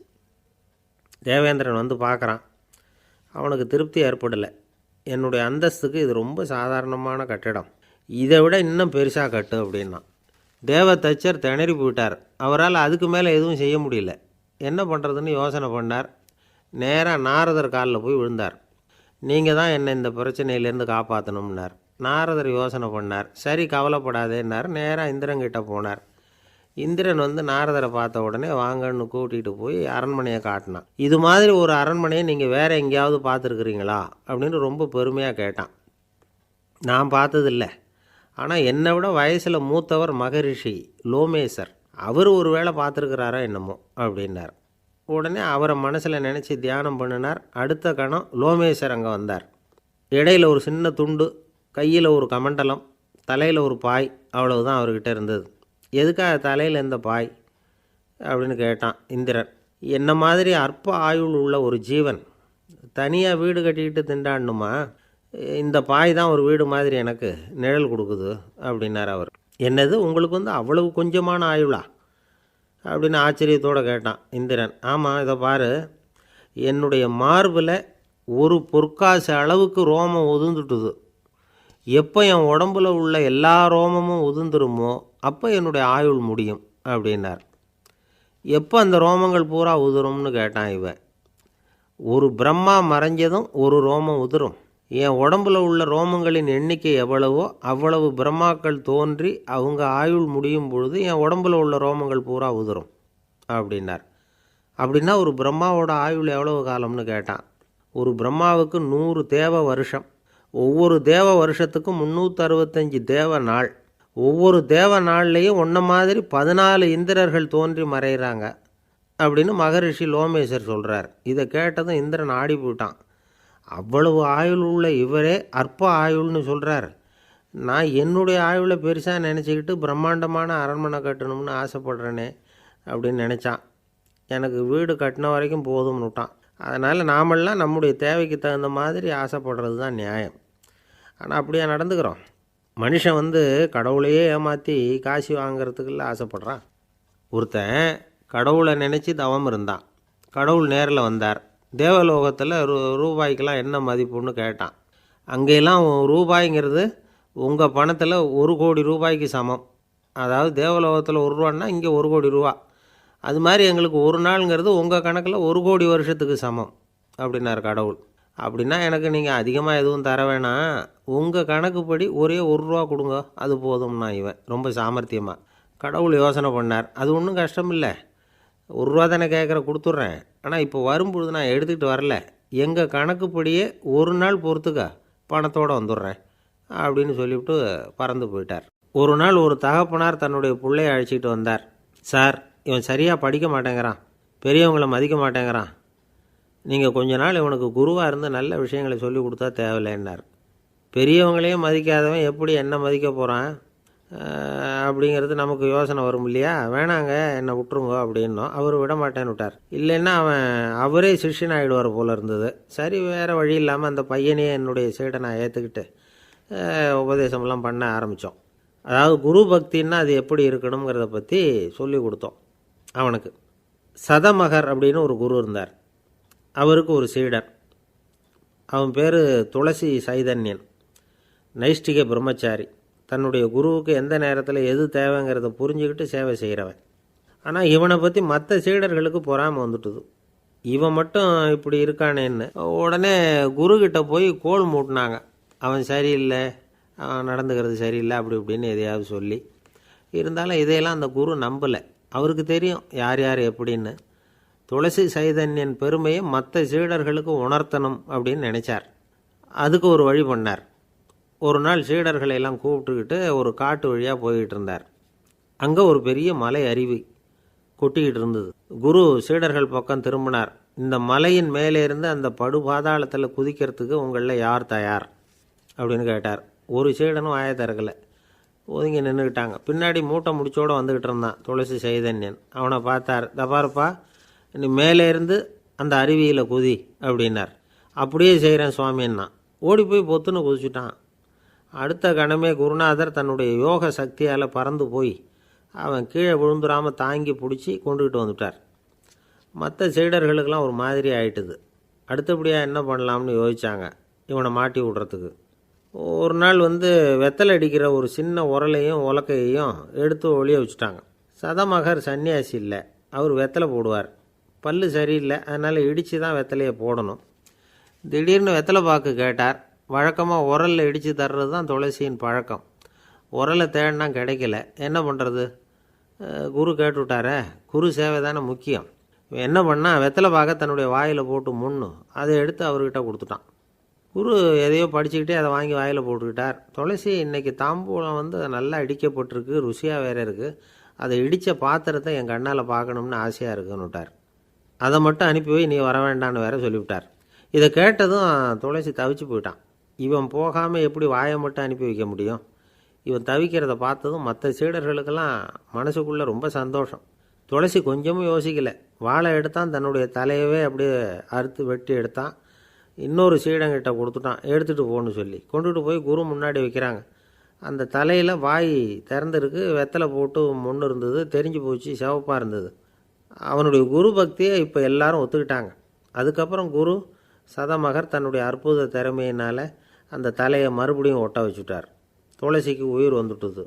இப்படி ஒரு பெரிய கதை உண்டு. அதாவது துளசி சைதன்யன் அவனுடைய குரு பக்தி எப்படி அப்படின்னு கேட்டோம். ரொம்ப அபாரம் அப்படின்னு அந்த பையன் அடக்கமாக சும்மா விளையாட்டுக்காக தான் அப்படி அவங்ககிட்ட கேட்டோம். ஏன்பா உன்னுடைய குரு பக்தியை என்கிட்ட காட்டுறதுக்கு உன்னோட கழுத்தை நீயே அறுக்கணும்னு நான் சொன்னால் அதை நீ செய்வியா அப்படின்னு கேட்டோம். என்னுடைய கழுத்தை நானே அறுக்க வேண்டிய அவசியம் இல்லை சார் அப்படின்னா அவன். ஏண்டான்னு அதே காரியத்தை தான் இனிமேல் நீங்கள் தினமும் செய்ய போகிறீங்களே சார் அப்படிங்கிறான். ஒருத்தர் ரொம்பவும் மகிழ்ச்சியாக வந்துக்கிட்டு இருந்தார். என்ன விஷயம்னு விசாரித்தேன். நான் தோற்று போயிட்டேன், அதுதான் மனசுக்கு மகிழ்ச்சியாக இருக்குது அப்படின்னார். எனக்கு இது ரொம்ப ஆச்சரியமாக போச்சு.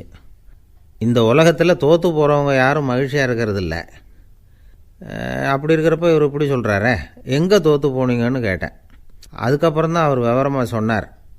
என்னோட 5 வயசு குழந்தையோடு நான் விளையாடிக்கிட்டு இருந்தேன். அந்த விளையாட்டில் என் குழந்தை ஜெயிச்சுட்டுது, நான் தோற்று போயிட்டேன் அப்படின்னார் ரொம்ப உற்சாகமாக. நான் யோசித்து பார்த்தேன். அதாவது நாம் சின்ன குழந்தையாக இருக்கிறப்போ எந்த விளையாட்டில் கலந்துக்கிட்டாலும் அதில் நாம் தான் ஜெயிக்கணும்னு ஒரு வெறி நமக்குள்ளே இருக்கும். நம்மளை எதிர்த்து விளையாடுறவர் நல்லவரா கெட்டவரா, பெரியவரா சின்னவரா அப்படிங்கிறதெல்லாம் முக்கியம் கிடையாது. அவர் தோற்று போகணும், நாம் ஜெயிக்கணும், அதுதான் முக்கியம். எதிரியை சந்தோஷப்படுத்த விளையாடுகிற கலை அப்போ நமக்கு தெரியறதில்ல. வாழ்க்கையில் ஒரு பக்குவம் வந்ததுக்கு அப்புறம் வெற்றி பெறணுங்கிற மன அழுத்தம் போயிடுது. போட்டியில் ஜெயிக்கணுங்கிறத விட குழந்தையை சந்தோஷப்படுத்தணுங்கிறது முக்கியமாக போச்சு. ஜெயிக்கணுங்கிற வெறி ஓடி போட்டுது. ஒரு குழந்தையாக இருந்தப்போ நம்ம வளர்ச்சிக்கு உதவிய வெறி பெரியவனானதுக்கு பிறகு நமக்கு எதிரியாக மாறுது. அதை சரியான சமயத்தில் நாம் புரிஞ்சுக்கிட்டோம்னா போதும், நாம் பொழைச்சிக்கலாம். ஒவ்வொரு மனுஷனுமே வாழ்க்கையோட அடுத்த கட்ட வளர்ச்சியில் அடி எடுத்து வைக்கிற நேரத்தில் தன்கிட்ட இருந்து ஏதோ ஒரு குணத்தை அல்லது தன் குணம் இருந்த ஏதோ ஒரு உறவை நாம் இழக்கத்தான் வேண்டியிருக்குது. ஒரு கட்டம் வரைக்கும் உதவியாக இருந்த குணம் அடுத்த கட்டத்துக்கு தடையாக கூட மாறிடலாம். இந்த பரிமாண மாற்றத்துக்கு உள்ளாகிற ஒவ்வொருத்தரும் பிரத்யட்சமாக இதை உணர்றாங்க. ஆனால் பல பேர் எப்படின்னா பழசை திறந்துவிட்டு புதிய கொள்கைகளை உருவாக்கிக்கிறதுக்கு இஷ்டம் இல்லாமல் இருந்துவிடுறாங்க, அல்லது அப்படி செய்ய முடியாமல் தவிக்கிறாங்க. இதையெல்லாம் மீறி அந்த பழசை திறந்துவிட்டா அதை இழந்ததால் உண்டாகிற மன அழுத்தம் சில காலத்துக்கு வருத்திக்கிட்டு தான் இருக்கும், வேறு வழி இல்லை. ஆரோக்கியமான ஒரு முன்னேற்றத்துக்காக அந்த மன அழுத்தத்தை தாங்கிக்கத்தான் வேணும் அப்படிங்கிறாரு அந்த உலக புகழ்பெற்ற மேதை ஒருத்தர், இந்த ஸ்காட் பெக் அப்படிங்கிறவர். பிறந்த நாள் முதல் இதுதான் சரி அப்படின்னு கற்பிக்கப்பட்டு வந்த ஒவ்வொரு தத்துவத்தையும் தங்களுடைய வளர்ச்சிக்கு தகுந்த மாதிரி மாற்றி அர்த்தப்படுத்தி கொள்ள முடியாமல் வாழ்க்கை சூழலில் அப்படியே அரைப்பட்டு தூளாகிறவர்கள் தான் ரொம்ப தவிக்கிறாங்களாம். இதுதான் அவருடைய கருத்து.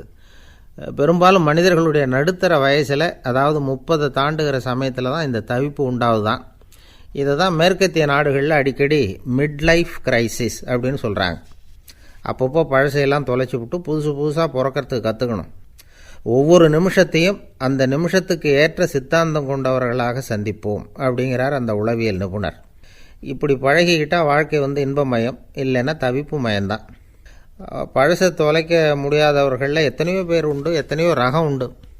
அதில் வேடிக்கையான நண்பர்களும் உண்டு. ஒருத்தர் நண்பர் வீட்டுக்கு போனார். அவர் ஏதோ இனிப்பு பலகாரம் கொடுத்து சாப்பிட சொல்லியிருக்கிறாங்க அவங்க வீட்டில். இவர் சாப்பிட்டு பார்த்துட்டு சொன்னாராம், சார் 6 மாதத்துக்கு முன்னாடி ஒரு தடவை இங்கே வந்தேன், அப்போது ஒரு இனிப்பு பலகாரம் கொடுத்தீங்க, அது இதை விட நல்லா இருந்தது சார் அப்படின்னாராம். அப்போ செஞ்ச அதே இனிப்பு பலகாரம் தான் சார் இதுவும் அப்படின்னாராம் அவர். இயேசுநாதர்கிட்ட ஒருத்தர் கேட்டாராம், இயேசுவே என்னை எவ்வளவு நேசிக்கிறீர்கள் அப்படின்னு. அவர் தன்னுடைய 2 கைகளையும் அகல விரித்து இவ்வளவு என்று சொல்லி சிலுவையில் உயிர் நீத்தார் அப்படின்னு சொல்லுவாங்க. அதாவது அந்த நேசிப்புக்கு எல்லை கிடையாது, அதே போல் மன்னிப்புக்கும் எல்லை கிடையாது. இது இயேசுநாதர் சொல்லி கொடுத்த ஒரு பாடம். இயேசுனுடைய சீடர்களில் ஒருத்தன் பீட்டர், அவன் ஒரு நாள் இயேசுநாதர்கிட்ட கேட்டிருக்கான், இயேசுவே நான் என்னுடைய தம்பிக்கிட்ட அடிக்கடி சண்டை போட்டுக்கிட்டு இருக்கிறேன், என்னுடைய சகோதரன் கூட, அவனை நான் எத்தனை தடவை மன்னிக்கிறது? ஏற்கனவே 7 தடவை அவனை மன்னிச்சுட்டேன் அப்படின்னு சொல்லியிருக்கிறான். அப்போது இயேசு சொன்னாராம், மன்னிக்கிறதுக்கு எத்தனை தடவைங்கிற கணக்கெல்லாம் கிடையாது. எத்தனை தடவை உன்னுடைய சகோதரன் உன்னை கோபப்படுத்துகிறானோ அத்தனை தடவை நீ மன்னிக்கிறதுக்கும் தயாராக இருக்கணும், அதுதான் அப்படின்னு சொன்னாராம். அப்போ இவனுக்கு ஒன்றும் புரியல, இது என்ன அவன் தப்பு பண்ணிக்கிட்டே இருப்பான், நாம் மன்னிச்சுக்கிட்டே இருக்கிறதா அப்படிங்கிறது மாதிரி குழப்பமாக இருந்திருக்கிறான். அப்போது இயேசுநாதர் தன்னுடைய சீடன் பீட்டர்கிட்ட ஒரு கதை சொன்னாராம். அந்த கதை இன்றைக்கு நாம் எல்லாரும் சிந்தித்து பார்க்க வேண்டிய ஒரு கதை. அதாவது மன்னிப்பை விரும்புகிறவர்கள் மன்னிக்கவும் தயாராக இருக்க வேண்டும் அப்படிங்கிறது தான் அந்த கதையினுடைய தத்துவம். அந்த இயேசுநாதர் சொன்ன கதை என்னென்னா, ஒரு மன்னர் இருந்தார். அவர் ஒரு நாள் அரண்மனையில் உட்காந்து கணக்கு வழக்குகள்லாம் பார்த்துக்கிட்டு இருந்தார். நம்ம அரண்மனையிலேருந்து யார் யார் அரசாங்க கடன் வாங்கியிருக்கிறாங்க, யார் யார் திருப்பி செலுத்தியிருக்கிறாங்க அப்படிங்கிற விவரத்தையெல்லாம் பார்த்துக்கிட்டு இருந்தார். அப்போ தான் புரிஞ்சுது, அந்த அரண்மனையில் வேலை செய்கிற ஒருத்தனே அரசாங்க கடன் வாங்கியிருக்கிறான். எவ்வளவு? 10,000 பொற்காசுகள் வாங்கியிருக்கான் கடன். இந்த 10,000 பொற்காசுகளை திருப்பி செலுத்தலை அரசாங்கத்துக்கு. இது மன்னர் கவனத்துக்கு வந்தது. உடனே நம்ம அரண்மனையில் இருக்கிறவனே அரசு கடன் வாங்கி திருப்பி செலுத்தாமல் இருக்கான், அவனை கூப்பிட்டு வாங்கன்னு சொல்லி கூப்பிட்டுட்டு வந்தாங்களாம். விசாரிச்சிருக்கிறாங்க, என்னப்பா நீ எவ்வளோ ஒன்று? ஆமாங்க 10,000 பொற்காசுகள் வாங்கியிருக்கிறேன், இன்னும் திருப்பி கட்டலைன்றிருக்கான். உடனே அவர் மன்னர் சொல்லியிருக்கிறார், நம்ம சட்டத்திட்டப்படி நீ உடனே பணத்தை திருப்பி கட்டிடு. அப்படி உன்னால் கட்ட முடியலன்னா உன்னுடைய வீடு வாசல் சொத்து சுகம் எல்லாத்தையும் விற்று அந்த பணத்தை அரசு கருவூலத்தில் சேர்த்துக்கிறதுக்கு நானே ஏற்பாடு பண்ணிடுறேன் அப்படின்னு அந்த மன்னர் சொன்னாராம். இவன் அப்படியே அதிர்ச்சி ஆகிட்டான். அப்படியே பொத்துன்னு காலில் விழுந்தானா. மன்னா என்னை மன்னிச்சுங்க, என்னால் முடியல, எனக்கு மன்னிப்பு கொடுங்க அப்படின்ட்டுருக்கான். உடனே அவர் எழுந்திரிச்சு, சரி நீ மன்னிப்பு கேட்டுவிட்ட, அதனால் உன்னை மன்னிக்கிறேன், நீ பணம் கட்ட வேண்டாம் அப்படின்னு சொல்லி அந்த மன்னர் அவனை விட்டுட்டாராம். பணத்தையும் தள்ளுபடி பண்ணிட்டார், நீ திருப்பி கட்ட வேண்டான்னு. இவனுக்கு ரொம்ப மகிழ்ச்சி. அதனால் ரொம்ப உல்லாசமாக வந்துகிட்டு இருக்கிறான். தெருவில் வந்துக்கிட்டு இருக்கிறப்ப இவங்கிட்ட கடன் வாங்கின ஒருத்தன் எதுக்கு வந்துக்கிட்டு இருக்கான். அவன் இவங்கிட்ட ஒரு 100 பொற்காசுகள் கடன் வாங்கியிருக்கான். அவன் வந்தான். இவன் போய் அவன் சாட்டையாக பிடிச்சிக்கிட்டான், நீ எப்படா என் கடனை திருப்பி கொடுக்க போகிறேன்னு. அவன் இப்போ முடியல, கொஞ்சம் பொறுத்துக்கா, அப்புறம் தரேன் இருக்கான். அதெல்லாம் முடியாது, நீ கொடுத்து தான் ஆகணும் அப்படின்னு இவன் புடிவமாக சொல்கிறான். இப்போ நிலைமையை பாருங்கள், இவன் ஏற்கனவே 10,000 பொற்காசுகள் அரசாங்கத்தில் கடன் வாங்கினா அதுக்கு மன்னிச்சு விட்டுட்டார் இவனை. ஆனால் இவன் இன்னொருத்தனை மன்னிக்கிறதுக்கு தயாராக இல்லை. இவங்கிட்ட கடன் வாங்கின இன்னொருத்தன் 10 பொற்காசுகள், அவனை மன்னிக்க தயாராக இல்லை. அவனை கொண்டு போய் நீதிமன்றத்தில் கொண்டு போய் நிறுத்தி தண்டனை வாங்கி கொடுத்துட்டான். நீதிபதி என்ன சொன்னார், அந்த இவன் வாங்கின பொற்காசுகளை திருப்பி கட்டுற வரைக்கும் ஜெயிலில் இருக்கணுங்கிறது தீர்ப்பு. ஆனால் உடனே அரசர் காதில் விழுந்தது. சொல்லிட்டாங்க, உங்ககிட்ட மன்னிப்பு வாங்கிட்டு போனானே ஒருத்தன், அவன் இன்னொருத்தனை மன்னிக்கிறதுக்கு தயாராக இல்லை, அவனை கொண்டு போய் ஜெயிலில் அடைச்சிட்டான் அப்படின்னு. உடனே மன்னர் பார்த்தார், இவனை மறுபடியும் கூப்பிட்டு வர சொன்னார். தபாரப்பா, நான் உன்னை மன்னிச்சு விட்டேன், ஆனால் நீ இன்னொருத்தனை மன்னிக்கிறதுக்கு தயாராக இல்லை, அதனால் என்னுடைய தீர்ப்பையும் மாற்றுறேன், நீயும் அரசு கடன் தீர்ற வரைக்கும் ஜெயிலில் தான் இருக்கணும் அப்படின்னு சொல்லி ஜெயிலுக்கு அனுப்பிச்சிட்டாராம். இப்படி ஒரு கதையை இயேசுநாதர் தன்னுடைய சீடருக்கு சொன்னதாக ஒரு வரலாறு. அது என்ன, அதிலேருந்து நாம் புரிந்து கொள்ள வேண்டியதுன்னா, நாம் மன்னிக்கப்படணும்னு நாம் விரும்புகிறோம்னா நாம் இன்னொருத்தரை மன்னிக்கிறதுக்கு தயாராக இருக்கணும். அதனால் நாம் இன்னொருத்தரை யாரையும் மன்னிக்க மாட்டோம், ஆனால் என்ன இன்னொருத்தர் மன்னிக்கணும் அப்படிங்கிறது மாதிரி செய்யக்கூடாதுன்னு சொல்லுவாங்க. அது மாதிரி நாம் இப்போ இது தப்பாக புரிஞ்சுக்கிறவங்களும் இருக்கிறாங்க. பாவம் மன்னிப்புங்கிறதுலாம் எதுக்குன்னா, அதாவது மறுபடியும் பாவம் செய்யாமல் இருக்கிறதுக்காக தான். அதான் மன்னிக்கிறாரே அப்படிங்கிறதுக்காக மறுபடியும் பாவம் பண்ணிகிட்டு இருக்கிறது இல்லை. அதான் ஒருத்தர் கேட்டாராம், பாவத்திலேருந்து மன்னிப்பு கிடைக்கணும்னா நீ என்ன செய்யணும் அப்படின்னு கேட்டிருக்கார். அதுக்கு அவன் சொல்லியிருக்கிறான், நான் முதல்ல பாவம் செய்யணும், அப்போ தானே மன்னிப்பு கிடைக்கும் அப்படின்னு நானாம். இப்படிப்பட்டவர்கள் தான் இன்றைக்கி உலகத்தில் அதிகமாக இருக்கிறாங்க. அதனால் இந்த மன்னிப்பின் மகத்துவங்கிறது இயேசுநாதர்கிட்டேருந்து தான் நாம் புரிஞ்சுக்கணும். அந்த இயேசு சொன்ன அந்த மன்னிக்கிற மனோபாவம் இருந்தால் இன்றைக்கி உலகம் பூராவும் அமைதி பூங்காவாக இருக்கும். அதில் ஒன்றும் ஆச்சரியமே இல்லை, அதில் ஒன்றும் சந்தேகமும் இல்லை. அதனால் மன்னிக்கிற மனோபாவத்தை நாம் எல்லாரும் நமக்குள்ளே வளர்த்து கொள்ள வேண்டும் அப்படிங்கிறது தான் நாம் இன்றைக்கு எல்லோரும் சிந்தித்து பார்க்க வேண்டிய ஒரு செய்தி.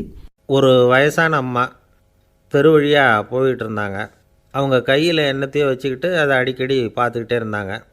ஒருத்தன் மெதுவாக அவங்கக்கிட்ட போய் கையில் இருக்கிறது என்ன அப்படின்னு எட்டி பார்த்தா அவங்க கையில் 4 பல் இருந்துதான். இவன் ஆச்சரியமாக அந்த அம்மாவை பார்த்தான். ஏம்மா உனக்கு என்ன பைத்தியமா, ஏது இந்த பல், இதை என்னத்துக்காக கையில் வச்சுக்கிட்டு அலைஞ்சிக்கிட்டு இருக்கிற அப்படின்னு கேட்டிருக்கான். அதுக்கு அந்த அம்மா விவரம் சொல்ல ஆரம்பித்தாங்களாம். இதை பாருப்பா, எனக்கு ஒரு மகன் இருந்தான், அவனை ரொம்ப செல்லமாக வளர்த்தேன். அவனை தரையிலேயே நடக்க விடுறதில்ல, எப்பவும் தூக்கி வச்சுக்கிட்டு இருப்பேன். அவன் நல்லா பெரியவனாகி பள்ளிக்கூடம் போகிறப்ப கூட அவன் புஸ்தக மூட்டையை நான் தான் சுமந்துக்கிட்டு போவேன். பார்க்குறவங்க கூட கேலி பண்ணுவாங்க, ஏம்மா படிக்க போகிறது நீயா உன் பிள்ளையான்னு கேட்பாங்க. அவன் இன்றைக்கி எவ்வளோ பெரிய மனுஷன் ஆகிட்டான், வெளிநாட்டில் பெரிய உத்தியோகத்தில் இருக்கான். சமீபத்தில் இங்கே வந்துட்டு போனான். ஒரு நாள் ஏதோ கோபத்தில் என்ன அரைஞ்சுட்டான். அப்போ இந்த 4 பல்லும் கீழே விழுந்துட்டுது.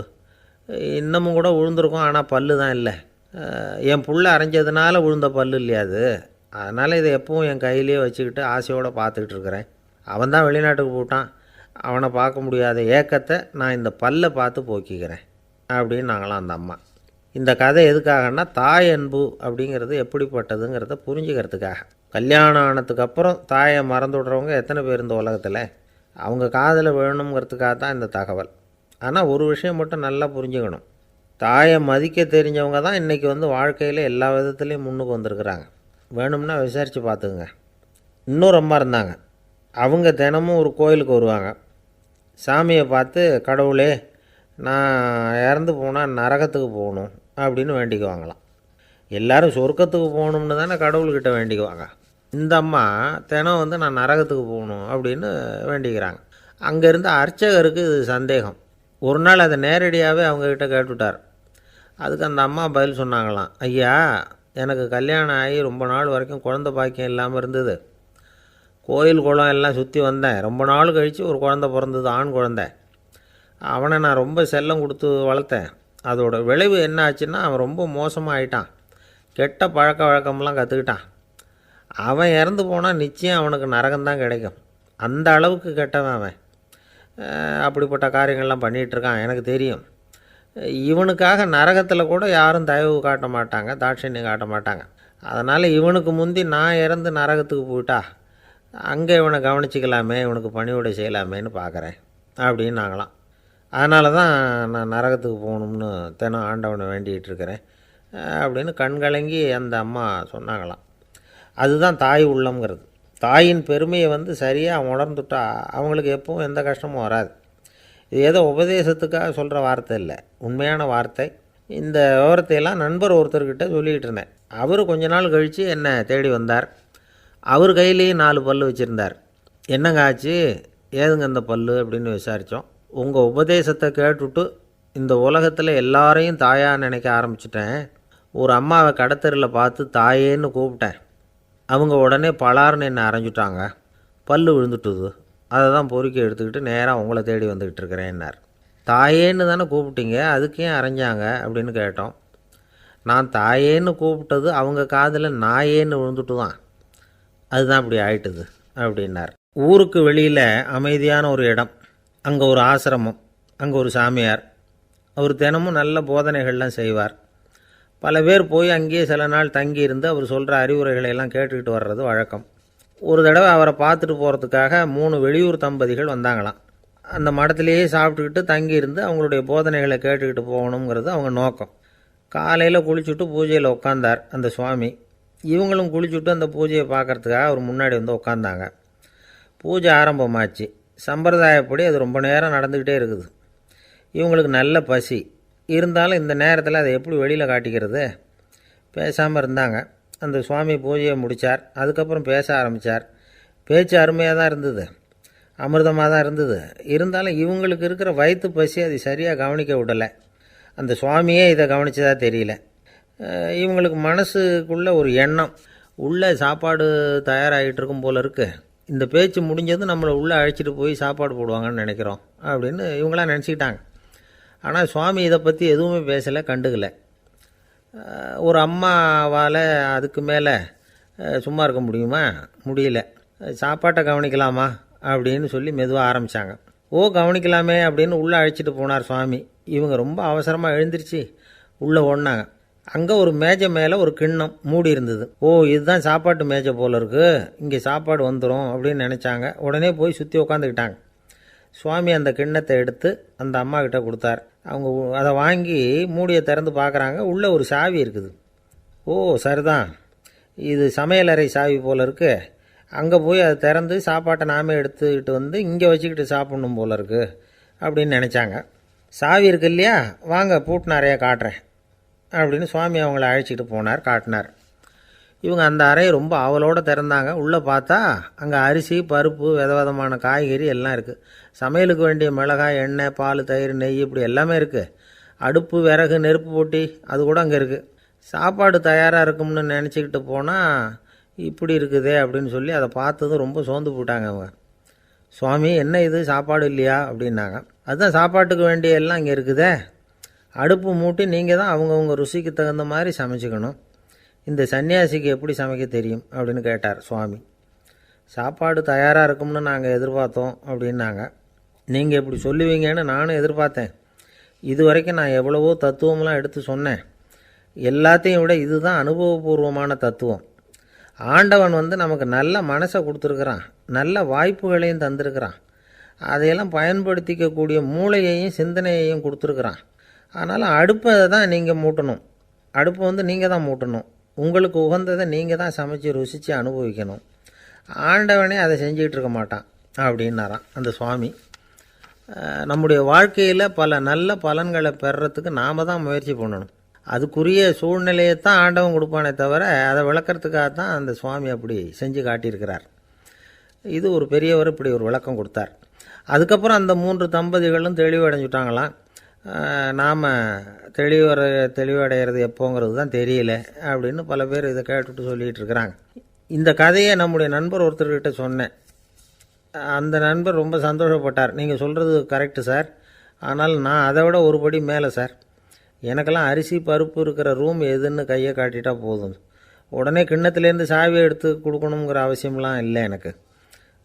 அப்புறம் எப்படி ரூமை திறந்துருவீங்க அப்படின்னு கேட்டேன். பூட்டை உடச்சி திறந்துருவேன், அதுதான் எனக்கு பழக்கம் அப்படிங்கிறார். ஐயா, என்னுடைய நூல் வெளியீட்டு விழாவுக்கு அவசியம் நீங்கள் வரணும் அப்படின்னு கூப்பிட்டார் ஒருத்தர். எப்போ வரணும்னு கேட்டேன். அடுத்த வாரம்னார். சரி, புத்தகம் தயாராகிட்டுதா அப்படின்னேன். நாளைக்கு தான் அச்சிக்க கொடுக்க போகிறேன்னார். என்னங்க இது, புத்தகம் அச்சிடுறதுக்கு முன்னாடியே அழைப்புதழை அச்சடிச்சு விட்டீங்களே அப்படின்னு கேட்டேன். அதனால் என்னங்க, அந்த காலம் மாதிரி அப்போல்லாம் அச்சுக்கலை எவ்வளவோ முன்னேறியாச்சுங்க. Linotype, monotype, phototype, laser, இப்படி என்னென்னமோ வந்தாச்சு. இன்றைக்கி கொடுத்தா நாளைக்கே புத்தகம் தயார் அப்படின்னார். இப்படி இந்த அளவுக்கு முன்னேறி இருக்கிற இந்த அச்சுக்கலை ஆரம்பத்தில் எப்படி இருந்தது தெரியுமா? அந்த காலத்தில் காகிதம்னா என்னென்னே தெரியாது, அப்படி ஒன்று கண்டுபிடிக்கப்படவே இல்லை. அப்போல்லாம் எதையாவது ஒன்று எழுதணும்னா அதுக்கு ஆட்டு தோலை தான் பயன்படுத்தி இருக்கிறாங்க. கண்ணுக்குட்டி தோல் கூட அதுக்கு உபயோகப்பட்டு தான். ஐரோப்பாவில் இருந்த பாதிரியார்கள் தோலில் எழுதப்பட்ட புத்தகத்தை தயாரிக்கிறதுல ரொம்ப கெட்டிக்காரங்களாம். எகிப்து, அப்புறம் மத்திய தரைக்கடல் ஓரத்தில் உள்ள நாடுகள், இங்கெல்லாம் தோல் தான் எழுதுபொருளாக பயன்பட்டு வந்திருக்குது. ஆனால் நம்ம நாட்டில் ஓலைச்சுவடிகளை எழுத்துக்கு பயன்படுத்தி இருக்கிறாங்க. எழுதுறதுக்கு தோலை பயன்படுத்தினவங்க பிறகு பேப்பரைஸ் அப்படிங்கிற கோரை புல்லை அதுக்கு பயன்படுத்தினாங்களாம்.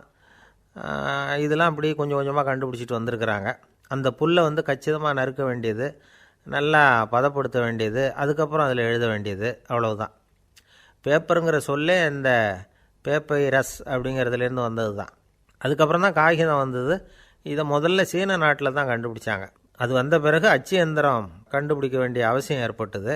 அதை கண்டுபிடிச்சவர் ஜெர்மானிய அறிவியல் அறிஞர் ஜான் கூட்டன்பர்க். அச்சு கலைக்கு அடித்தளம் அமைச்சவர் அவர் தான். ஜெர்மனியில் மெயின்ஸ் அப்படிங்கிற ஊரில் 1399 பிறந்தார். அவரோட மாமன் ஒருத்தர் உலோக வேலையில் வல்லவர். அவர்கிட்ட அந்த வேலையை கற்றுக்கிட்டார். அதோட வைர கற்களை பட்டை தீட்டுறதுலேயும் ரொம்ப தேர்ச்சி பெற்றிருந்தார். இளம் வயசுலேயே சும்மா இருக்க மாட்டாராம், எதை செஞ்சாலும் அதை திறமையாக செய்வாராம். அவர் தான் முதல்ல மர அச்சு எழுத்துக்களை உருவாக்கினார். அது மேலே மை தடவி பிரதிகள் எடுத்தார். அதுக்கப்புறம் உலோக எழுத்துக்கள், முதல்ல காரியம், அப்புறம் இரும்பு, அப்புறம் கலப்பு உலோகம், பிறகு அச்சடிக்கிறதுக்கு எந்திரம் ஒன்றையும் உருவாக்கினார். முதல்ல பைபிள் அச்சடித்தார். 1468 அவர் இறந்து போனார். 16ஆம் நூற்றாண்டில் மேலை நாடுகளிலிருந்து மர எழுத்துக்களை கொண்டுகிட்டு தமிழ்நாட்டில் கிறிஸ்தவ நூல்களை அச்சிட்டாங்க. அப்போல்லாம் அச்சகங்கள் போதிய அளவுக்கு இங்கே இல்லை. அதுக்கு என்ன காரணம்னா, இந்தியர்கள் அச்சகங்களை நடத்தக்கூடாது அப்படின்னு சட்டம். 1835 வரைக்கும் அந்த சட்டம் நடைமுறையில் இருந்தது. இந்த நிலைமையில் அங்கேயும் இங்கேயுமா 1-2 அச்சகங்கள் ஆரம்பமாச்சு. 1713 தரங்கம்பாடியில் லூத்தரன் மிஷன் அச்சகம், அதே ஆண்டில் சென்னையில் எஸ்பிசிகே அச்சகம். இது ரெண்டும் தான் இந்தியாவில் முதல்ல தொடங்கப்பட்ட அச்சகங்கள். ஆட்டுத்தோல்லையும் ஓலைச்சுவடியிலையும் எழுதப்பட்ட எழுத்துக்கள் இன்றைக்கி எங்கேயோ போயிட்டுது. ஆனால் நம்ம ஊரில் எழுத்தாளர்கள் நிலைமை தான் ஒன்றும் சொல்லிக்கிறது மாதிரி இல்லை. நம்ம ஆள் ஒருத்தர் சொன்னார், சார் நான் சொந்தத்தில் ஒரு அச்சாபீஸ் வச்சுருந்தேன், இப்போவும் வச்சுருக்கிறேன். அதனால் என்னுடைய படைப்புகளை புத்தகமாக வெளியிடுறதில் எனக்கு ஒன்றும் கஷ்டம் இல்லை. வருஷத்துக்கு ஒரு புத்தகம் எழுதி வெளியிட்டுருவேன். 15 வருஷமாக இலக்கிய உலகத்துக்கு இப்படி சேவை செஞ்சுக்கிட்டு வர்றேன். ஆனால் இந்த வருஷம்தான் வாசகர்கள் எனக்கு பாராட்டு விழா நடத்தியிருக்கிறாங்க அப்படின்னார். இந்த வருஷம் அப்படி என்ன விசேஷம் அப்படின்னு கேட்டோம். இந்த வருஷம்தான் நான் எந்த புத்தகம் எழுதி வெளியிடாமல் இருந்தேன், அதுக்காகத்தான் எனக்கு இந்த பாராட்டு விழா அப்படின்னார். ஒரு நண்பர் இருக்கார், எப்போ பார்த்தாலும் கையில் ஒரு புத்தகம் இருக்கும். புத்தகம் இல்லாமல் எங்கேயும் புறப்பட மாட்டார். எதுக்காக இப்படி எடுத்துகிட்டு போகிறீங்க அப்படின்னு கேட்டால், எனக்கு இது ஒரு நல்ல நண்பன் மாதிரி, இந்த காலத்தில் எங்கே போனாலும் காத்திருக்க வேண்டியிருக்கு, அது மாதிரி சமயத்தில் நான் நண்பன் கூட பேசிக்கிட்டு இருப்பேன் அப்படிம்பாரான். ஒருத்தர் ஒரு பெரிய அரச பதவியில் இருந்தார். அவர் பதவியிலேருந்து இறங்க வேண்டிய சூழ்நிலை. அரசு கொடுத்துருந்த வீட்டை விட்டுட்டு வெளியில் வர்றார். வரும்பொழுது 2 கையிலையும் 2 பெட்டியை எடுத்துகிட்டு வந்தாராம். சார் உங்களுடைய உடைமைகள் அப்படின்னு கேட்குறாங்க அங்கே இருந்த ஊழியர்கள். இவர் தன்னுடைய கையில் இருக்கிற பெட்டியை காட்டி, இதுதான் என்னுடைய சொத்து அப்படின்னாராம். ஒரு பெட்டியில் அவருடைய உடைகள், இன்னொரு பெட்டியில் அவர் விரும்பி படிக்கிற புத்தகங்கள், அவ்வளோதான். இதுதான் இருந்துதான். புத்தகம் படிக்கிறது மனசுக்கு நல்லதுங்கிறது நமக்கு தெரியும். புத்தக வாசிப்பு உடம்புக்கும் நல்லதுங்கிறாங்க. அது நமக்கு ஆச்சரியமாக தான் இருக்குது. ஒரு நபர் ஒரு வருஷத்தில் சராசரியாக 2000 பக்கங்களை படிச்சிருக்கணுமா, யுனெஸ்கோ பரிந்துரை. ஆனால் நம்ம நாட்டில் நாம் சராசரியாக படிக்கிறது 32 பக்கங்கள், அவ்வளவுதான். இவ்வளவுக்கு நம்ம நாட்டில் 6000த்துக்கும் மேற்பட்ட நாளேடுகள், 2000த்துக்கும் மேற்பட்ட இதழ்கள், மலர்கள், இவ்வளவு இருந்தும் சரியாக வரல. இந்த உலகத்தில் முதல் நூலகம் எங்கே எப்போ ஆரம்பமாச்சு தெரியுமா? கிமு 2500ஆம் ஆண்டில் அது ஆரம்பமாயிருக்குது. பாபிலோனியாவில் அமில் அணு அப்படிங்கிற அரசன் தான் நூலகத்தை உருவாக்கி இருக்கிறான். அப்போல்லாம் தாள் கிடையாது, களிமண் தான். களிமண் பலகைகளில் எழுதி அது தொகுத்து அப்படியே நூலாக்கி அதை நூலகத்தில் வச்சுருப்பாங்களாம். அரசருடைய நூலகத்தில் 1000த்துக்கும் மேற்பட்ட நூல்கள் இருந்ததாக வரலாற்று குறிப்பு இருக்குது. அது மட்டும் இல்லை, அந்த நூலகத்தில் பொருள் வாரியாக, அதாவது சப்ஜெக்ட் வாரியாக புத்தகங்களை வகைப்படுத்தி வச்சுருந்தாங்களாம். அதில் மிச்சம் இருந்த ஒரு 25 களிமண் பலகை புத்தகங்கள் இன்றைக்கும் பிரிட்டிஷ் அருங்காட்சியகத்தில் இருக்குதான். அச்சு தாள் இதெல்லாம் ஏற்பட்டதுக்கப்புறம் அமைக்கப்பட்டது தான் பிரான்சில் இருக்கக்கூடிய பாரிஸ் நூலகம். 1480 பிரெஞ்சு மன்னர் 11ஆம் லூயி இந்த நூலகத்தை அமைச்சாராம். ஆனால் அப்போல்லாம் அரசர்கள் மட்டும்தான் நூலகத்தை பயன்படுத்த முடியுமா. அதுக்கப்புறம் 17ஆம் நூற்றாண்டில் இந்த முறை மாறி பொதுமக்கள் அங்கே போகலாம், படிக்கலாம் அப்படிங்கிற நிலைமை வந்துதான். போட்லியன் நூலகம் அப்படின்னு அதுக்கு பேர், பாரிஸ் நகரத்தில் இருக்குது. அங்கே தான் நூல்களின் பட்டியல் தயாரிப்பு பணி ஆரம்பமாச்சு. கல்வி வளர்ச்சியையும் நூலகத்தையும் இணைச்சவர் நெப்போலியன் போனபார்ட். முன்பணம் செலுத்தி புத்தகத்தை படிக்கிற முறையையும் அவர் தான் கொண்டுகிட்டு வந்தாராம். மக்கள்கிட்ட வசூலிக்கிற வரியின் ஒரு பகுதியை நூலகத்துக்கு பயன்படுத்தினவரும் அவர் தானா. நெப்போலியன் நூலகத்தில் உலகத்தில் உள்ள எல்லா மொழி நூல்களும் இருக்குதான். அங்கே ஒரு தமிழ் நூலும் இருந்திருக்குது. அது என்னென்னா கம்பராமாயணம். சோவியத் யூனியனுக்கு படையெடுத்து போனப்போ அங்கேருந்து லட்சக்கணக்கான புத்தகங்களை இந்த பனிச்சறுக்கு வாகனங்கள் இருக்குல்ல, அதில் கொண்டுகிட்டு வந்ததாக வரலாறு. அடுத்தபடியாக குறிப்பிட்டு சொல்லத்தக்க நூலகம் எதுன்னா பிரிட்டிஷ் நூலகம். மிக பழைய கையெட்டு பிரதியெல்லாம் கூட அங்கே இருக்குது. 1753 ஆரம்பமாச்சு. அதில் உள்ள நூல்களை வரிசையாக அடுக்கினா 180 கிலோமீட்டர் நீளத்துக்கு வருமா. மிகப்பெரிய நூலகம் அமெரிக்க தலைநகர் வாஷிங்டனில் இருக்குதான். இந்தியாவை பொறுத்த வரைக்கும் பெரிய பழைய நூலகம் எதுன்னா கல்கத்தா நூலகம். எல்லா இந்திய மொழி நூல்களும் இங்கே உண்டு. மகாகவி பாரதியார் நடத்தின இந்தியாங்கிற இதழின் எல்லா பிரதிகளும் அங்கே பாதுகாப்பாக இருக்குது. படிக்கும் பழக்கம் இங்கே வளர வேண்டியிருக்குது. ஒருத்தர்கிட்ட ஒரு புஸ்தகத்தை கொடுத்து விமர்சனம் எழுத சொல்லியிருந்தாங்க. கொஞ்ச நாள் கழித்து அவரை போய் பார்த்து, என்னங்க புஸ்தகத்தை படித்து பார்த்தீங்களா அப்படின்னு கேட்டாங்களாம். இதுக்கு அவர் சொல்லியிருக்கிறார், இன்னும் நான் படித்து பார்க்கலிங்க, இப்போ தானே விமர்சனமே எழுதி முடிச்சிருக்கிறேன், இனிமே தான் படிக்கணும் அப்படின்னாராம். ஒருத்தர் அவசரமாக போய்கிட்டு இருந்தார். எங்கே போய்கிட்டு இருக்கீங்க அப்படின்னு கேட்டார் ஒரு பெரியவர். கடைக்கு போகிறேன் சார், சாமான் வாங்கிறதுக்கு அப்படின்னார். அங்கே போகிறதுக்கு முன்னாடி தெரிஞ்சிக்க வேண்டியதெல்லாம் தெரிஞ்சுக்கிட்டீங்களா அப்படின்னு கேட்டார் பெரியவர். கடைக்கு போய் காசை கொடுத்து ஒரு பொருளை வாங்கிட்டு வரப்போகிறோம், இதில் தெரிஞ்சுக்க வேண்டியது என்ன இருக்குது அப்படின்னார் அலட்சியமாக. இப்போ அந்த பெரியவர் பேச ஆரம்பித்தார். இந்த உலகத்தில் எந்த ஒரு செயலில் இறங்குறப்பவும் நாம் நல்லா ஆலோசனை பண்ண வேண்டிய விஷயம் 5 அப்படின்னார். உதாரணமாக, ஒருத்தன் கடைக்கு போய் ஏதோ ஒரு பொருளை வாங்கிட்டு வர போகிறான்னு வச்சுக்கோங்களேன். அப்போ கூட அவன் 5 விஷயங்களை பற்றி தெரிஞ்சுக்க வேண்டியிருக்குது அப்படிங்கிறார் அவர். முதல்ல அந்த பொருள் எப்படிப்பட்டது அப்படிங்கிறத தெரிஞ்சுக்கணும். ரெண்டாவதாக தன்னை பற்றியும் தெரிஞ்சுக்கணும். அப்போ தான் அந்த பொருள் தனக்கு தேவையா இல்லையா அப்படிங்கிறத புரிஞ்சுக்க முடியும். மூணாவதாக தெரிஞ்சுக்க வேண்டியது ஒன்று இருக்குது. அது என்னென்னா, அந்த பொருளை அடையிறதுக்கு வழி என்ன அப்படிங்கிறத தெரிஞ்சுக்கணும். அதாவது எவ்வளவு பணம் கொடுத்தா அது கிடைக்கும், இது மாதிரியான விஷயங்கள். நாலாவதாக அந்த பொருளை அடையிறது மூலமாக நாம் அடையக்கூடிய பயன் என்ன அப்படிங்கிறதையும் உணரணும். அஞ்சாவது, அந்த பொருளை அடையிறதுல இருக்கக்கூடிய தடை எது அப்படிங்கிறதையும் நாம் தெரிஞ்சுக்கணும். பெரியவர் பேசுகிறது ஏதோ தத்துவம் மாதிரி தெரியுது இல்லையா? தத்துவம்தான். அதாவது இப்படி உலகியல் வாழ்க்கையில் சின்ன சின்ன விஷயங்கள்லேயே நாம் 5 விஷயங்களை தெரிஞ்சுக்க வேண்டியிருக்குது. அது ரொம்ப அவசியமாக இருக்குது. பேரின்ப நிலைன்னு சொல்கிறாங்கள்ல, அது மாதிரி பெரிய சமாச்சாரங்கள்லேயும் இந்த 5 விஷயங்களை நாம் தெரிஞ்சுக்க வேண்டியிருக்குது. அதுக்கு பேர் என்னன்னா அர்த்த பஞ்சகம். வைணவ சமயத்தில் அர்த்த பஞ்சகம்ங்கிறது ரொம்ப பெரிய விஷயம். கடைக்கு போகிறது மாதிரி கடவுளை பார்க்க போகிறப்பவும் நாம் 5 விஷயங்களை தெரிஞ்சுக்கணுமா. முதல்ல பரம்பொருள் அப்படிங்கிறது என்ன, அதோட தன்மைகள் என்ன, இதை தெரிஞ்சுக்கணும். இதுக்கு பேர் என்னென்னா பரமாத்ம ஸ்வரூபம் அப்படின்னு பேர். ரெண்டாவது, நாம் யார், நம்மோட தன்மை என்ன அப்படிங்கிறத தெரிஞ்சுக்கணும். நான் யாருன்னு எனக்கே தெரியலங்கிறப்போ இதை நான் சொல்கிறேன்னு இது என்னுடையதுன்னு சொல்கிறது தப்பு தானே. அப்புறம் மூணாவது விஷயம், பரம்பொருளை நாம் அடையிறதுக்கு வழி எது, இதை தெரிஞ்சுக்கணும்.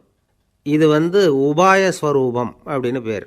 நாலாவது விஷயம், நாம் அடைய வேண்டிய பயன்கள் என்ன அப்படிங்கிறத தெரிஞ்சுக்கிறது. இதுக்கு புருஷார்த்தம் அப்படின்னு பேர்.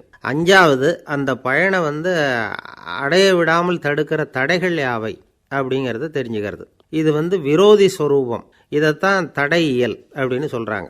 அதாவது பரமாத்மாவை பற்றிய அறிவு, ஜீவாத்மாவை பற்றிய அறிவு, உபாயம் பற்றிய அறிவு, புருஷார்த்தம் பற்றிய அறிவு, இந்த 4 அறிவுக்கும் எதிரடையாக, அதாவது அதையெல்லாம் தப்பாக புரிஞ்சுக்கிறதால உண்டாகக்கூடிய அறிவு விரோதி ஸ்வரூபம். என்ன இது தகவலில் ஏதாவது கதை சொல்லுவீங்கன்னு பார்த்தா ஏதோ தத்துவம் பேசிகிட்டு இருக்கிறீங்களே அப்படின்னு நினைக்கலாம். இதுவும் தெரிஞ்சுக்க வேண்டிய ஒரு பெரிய விஷயந்தான். காதில் போட்டு வச்சா எப்போவாவது உபயோகப்படும். என்னுடைய நண்பர் ஒருத்தர் ஒரு நாள் என்கிட்ட சொன்னார், சார், அடுத்த மாதம் தஞ்சாவூரில் ஒரு கல்யாணம், போகிறதா வேண்டாமா அப்படின்னு ஒரே குழப்பமாக இருக்குது அப்படின்னார். நான் உடனே இந்த அர்த்த பஞ்சக உபதேசம் பண்ண ஆரம்பித்தேன். அவர் எல்லாத்தையும் பொறுமையாக கேட்டுவிட்டு, சரி சார், நான் போகிறதுன்னு முடிவு பண்ணிவிட்டேன்னார். எப்படி இந்த முடிவுக்கு வந்தீங்க அப்படின்னு கேட்டேன். அவர் சொன்னார், சார், அந்த 2வது பாயிண்ட் ஒன்று சொன்னீங்களே, அதை புரிஞ்சுக்கிட்டதுக்கு அப்புறம்தான் இந்த முடிவுக்கு வந்தேன் அப்படின்னார். என்ன 2வது பாயிண்ட்டுன்னு? அதாவது தன்னை பற்றி புரிஞ்சுக்கணும் அப்படின்னு சொன்னீங்க.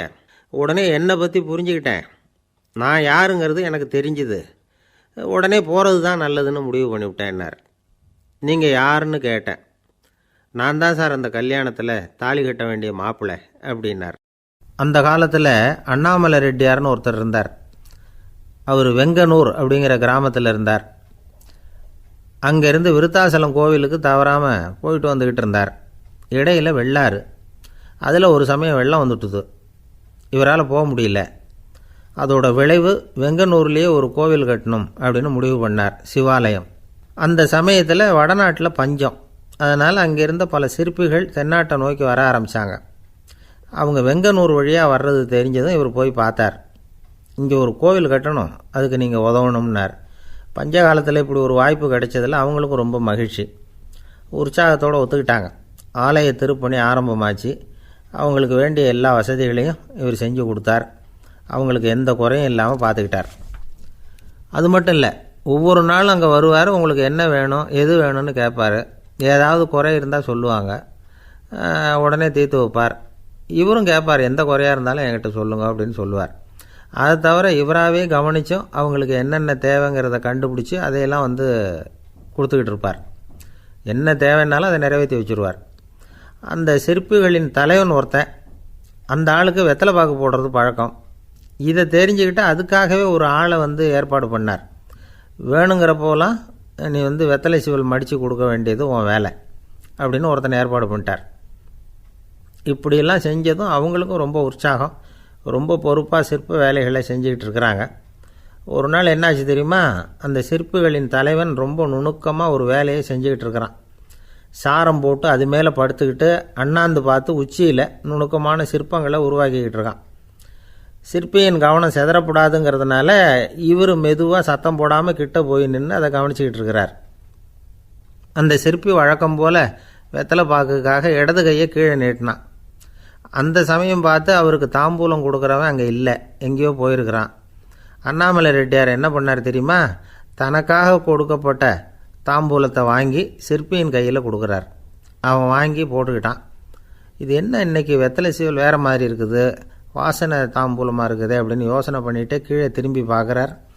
பார்த்தா ரெட்டியார் மறுபடியும் சிற்பி கை நீட்டும் பொழுது கொடுக்கறதுக்காக தாம்பூலத்தை மடித்து வாங்கி வச்சுக்கிட்டு தயாராக நிற்கிறார். சிற்பிக்கு அதிர்ச்சி. உடனே பொத்துன்னு கீழே குதிச்சான். ஐயா, என்ன இது நீங்களா அப்படின்னா. இவர் சொன்னார், நான் ஒன்றும் தப்பு பண்ணலையே, உன்னுடைய கை புண்ணியம் செஞ்ச கை, கோயில் கட்டுற கை, அந்த கைக்கு தாம்பூலம் கொடுக்கறதுல என்ன தப்பு அப்படின்னாராம். ஏற்கனவே பஞ்சத்தில் அடிபட்டு வந்த எங்களை நீங்கள் ஆதரித்ததே பெரிய விஷயம். இந்த செயல் என்னை ஒரு பெரிய கடனாளி ஆக்கிவிட்டுது. ஐயா, எங்களுக்கு உணவு உடை இதை மட்டும் நீங்கள் கொடுத்தா போதும், ஊதியம்னு எதுவும் வாங்க மாட்டோம் அப்படின்னு நானும். அந்த சிற்பி எவ்வளவோ வற்புறுத்தியும் எதுவும் வாங்கிக்கலையாம். இந்த செய்தியை தமிழ் தாத்தா டாக்டர் ஊவேசா சொல்லியிருக்கிறார். அந்த காலத்தில் எப்படிப்பட்டவங்கள்லாம் வாழ்ந்துருக்கிறாங்க பாருங்கள். இந்த காலத்தில் ஒருத்தர் கோவில் கட்டினார், வேலை செய்கிற எல்லாருக்கும் சாப்பாடு போடுவார். சிற்ப வேலை செஞ்சுட்டு சாப்பிட வர்ற ஒவ்வொருத்தர் கையையும் அன்பாக பிடிச்சி முத்தம் கொடுத்து உள்ளே அனுப்புவார். அந்த கைகளுக்கு நீங்கள் கொடுக்குற மரியாதையாது அப்படின்னு கேட்டாங்க. அடா, அது இல்லைங்க, ஏற்கனவே முதல் பந்தியில் சாப்பிட வந்தவன் மறுபடியும் வர்றானான்னு கண்டுபிடிக்கிறதுக்காக கையை பிடிச்சி மோந்து பார்க்குறேன் அப்படின்னாராம் அவர். பிரம்மத்தை அறிந்தவன் பிரம்மமாகிறான் அப்படின்னு ஒரு பெரியவர் பேசினார் ஒரு கோவிலில். தைத்திரிய உபனிஷத்து அப்படி சொல்லுதான். இதை கேட்கும் பொழுது நமக்கு ஒரு சந்தேகம் வரும். அது எப்படி? பிரம்மத்தை அறிந்தவன் பிரம்மம் ஆகிறான்னா, சிங்கத்தை அறிந்தவன் சிங்கம் ஆகிறானா, தோசையை அறிந்தவன் தோசை ஆகிறானா? இப்படிப்பட்ட சந்தேகம் நமக்கு வர்றதில் ஒன்றும் ஆச்சரியம் இல்லை. இது இயற்கை. இதுக்கும் அந்த பெரியவரே பதில் சொல்கிறார். சிங்கம் வேற, நாம் வேற. அதனால் சிங்கத்தை அறிந்தவன் சிங்கம் ஆக மாட்டான். ஆனால் பிரம்மம் வேற, நாம் வேற இல்லை. அதனால் பிரம்மத்தை அறிந்தவன் பிரம்மமாகறான் அப்படிங்கிறது அவரோட விளக்கம்.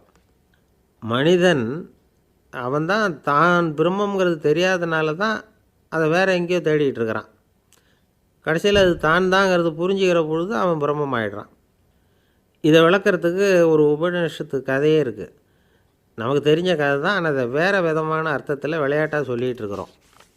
ஒரு சமயம் ஒரு 10 நண்பர்கள் ஒரு காட்டு வழியாக போய்கிட்டு இருக்கிறாங்க.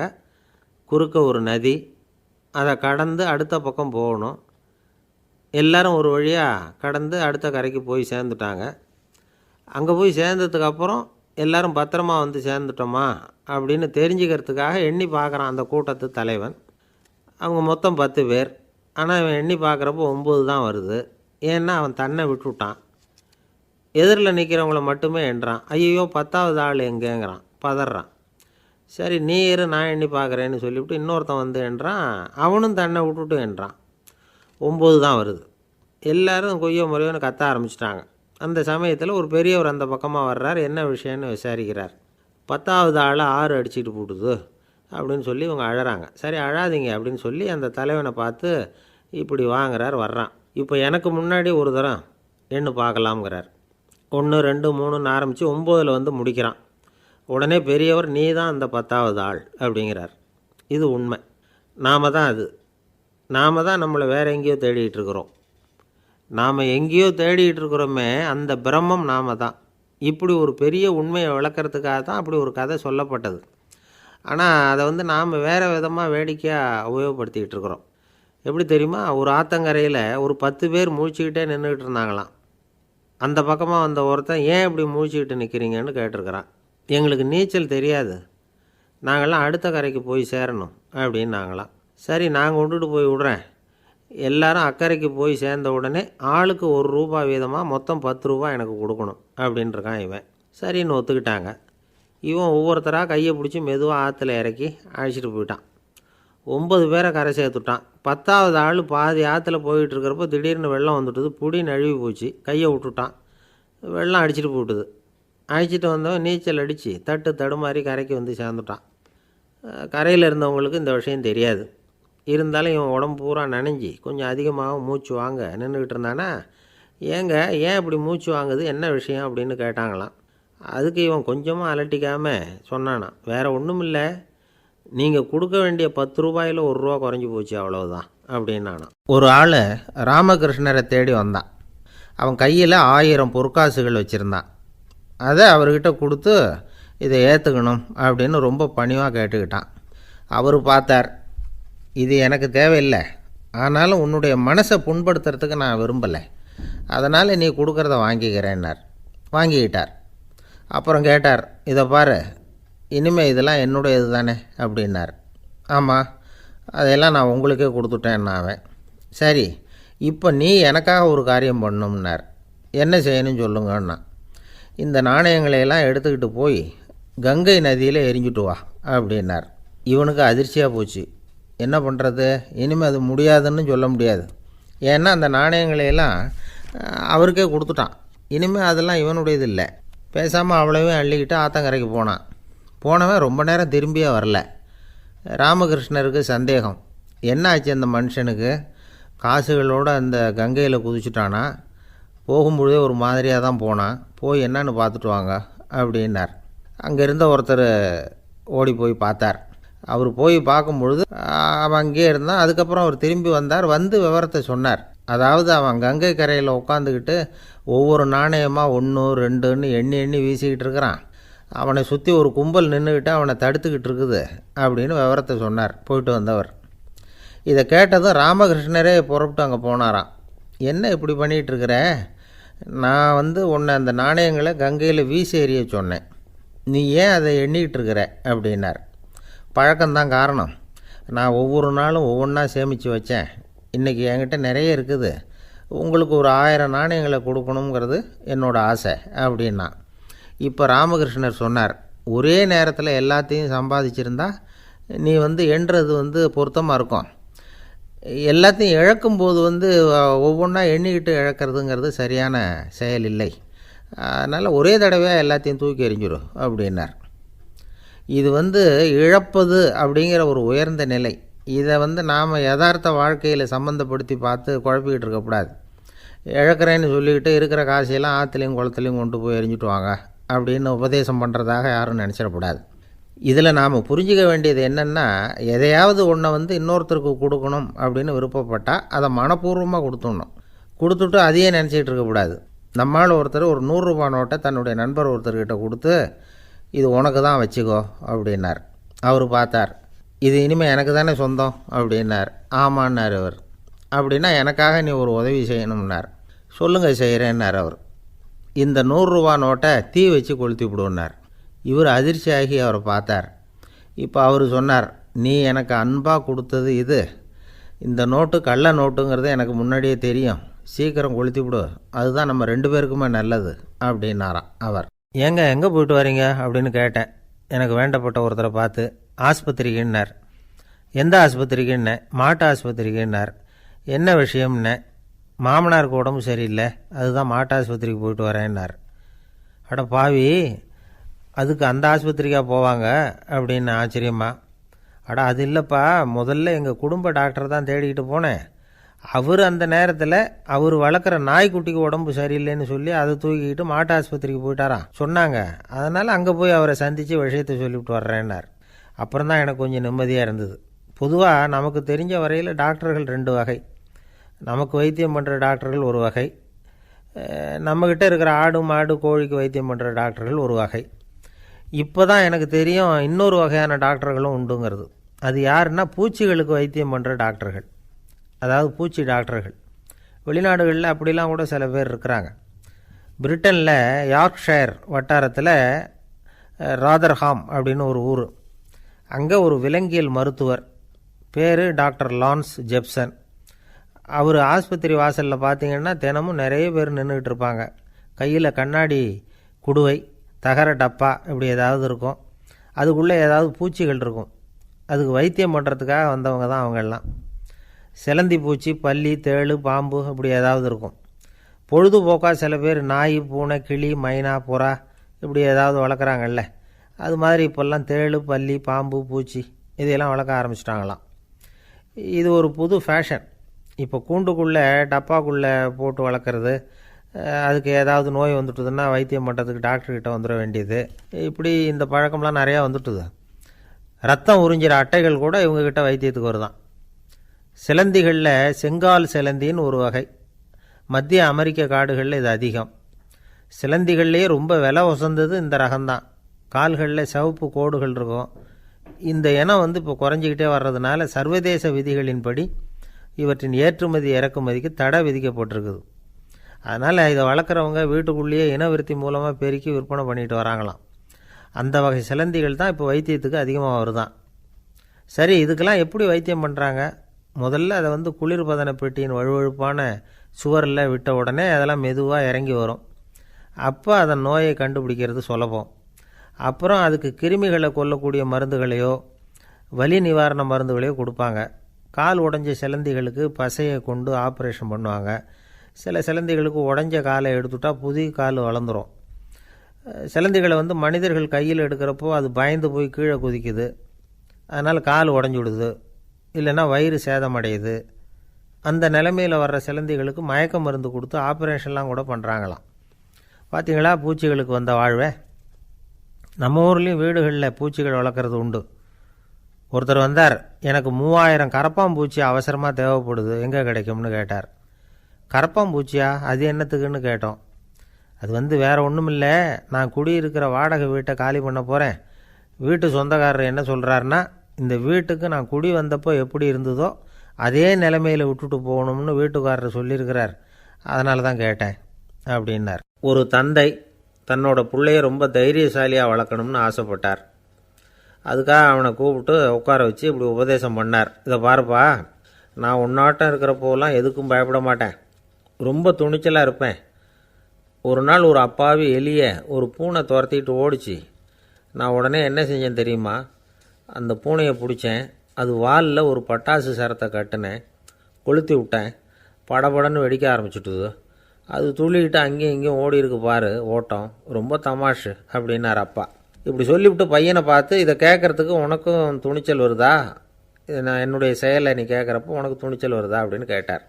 வருதுன்னா பையன். எப்படின்னா அப்படிங்கிற விவரத்தையும் சொன்னான் அவன். அதாவது எலியை விரட்டினத்துக்காக பூனை வாலில் பட்டாசு கொளுத்துனீங்க நீங்கள், பூனையை விரட்டினத்துக்காக உங்கள் கழுத்தில் பட்டாசு சரத்தை மாட்டினா என்னென்னு தோணுது எனக்கு அப்படின்னா பையன். பையனோட துணிச்சல் அப்பாவே நடுங்க வச்சுட்டுது. அது சரி, ஒரு அப்பா பிள்ளைக்கு இப்படியா உபதேசம் பண்ணுறது? எல்லாருக்கிட்டையும் அன்பாக பழகிறது எப்படி அப்படின்னு சொல்லி கொடுக்கணும். பிஞ்சு உள்ளங்களில் நஞ்சை தூவலாமா? ஒரு நாள் விநாயகர் ஒரு பூனையோடு விளையாடிக்கிட்டு இருந்தாராம். அப்படி ஆசையாக விளையாடிக்கிட்டு இருந்தப்போ அவரோட கை நகம் தவறுதெல்லாம் பூனையோட முகத்தில் பட்டுட்டு தான். அது ஒரு சின்ன கீரலை உண்டாகி விட்டுது. அப்பா அவர் அதை ஒரு பெருசாக நினைக்கல. கொஞ்ச நேரத்துக்கு அப்புறம் விநாயகர் வீட்டுக்கு வந்தார். அவங்க அம்மா பார்வதி தேவியை பார்த்தார். பார்வதி தேவி கன்னத்தில் விரலால் கீறினது மாதிரி ஒரு அடையாளம் இருந்தது. விநாயகருக்கு அதிர்ச்சி, ஆச்சரியம். நம்ம அம்மா இந்த உலகத்துக்கே தாயார், அப்பேற்பட்ட அவங்க முகத்திலேயே கீறலை உண்டாக்கக்கூடியவங்க யாராக இருக்க முடியும் அப்படின்னு யோசனை பண்ணார். தாயே, உன்னுடைய கன்னத்தில் இந்த வடு எப்படிம்மா ஏற்பட்டதுன்னு கேட்டார். குழந்தாய், இது நீ செஞ்ச காரியம்தான்ப்பா, உன்னுடைய கை நகம் கீறினதுனால ஏற்பட்ட வடு தான் இது அப்படின்னாங்க அவங்க. விநாயகர் திடுக்கிட்டு போட்டார். எப்படிம்மா அது? நான் எந்த காலத்துலேயும் ஒன்று அப்படி கீறினதாக எனக்கு நினைவு இல்லையே அப்படின்னார். இன்றைக்கி காலையில் ஒரு பூனையை கீறினதை நீ மறந்துட்டியா அப்படின்னாங்க அந்த அம்மா.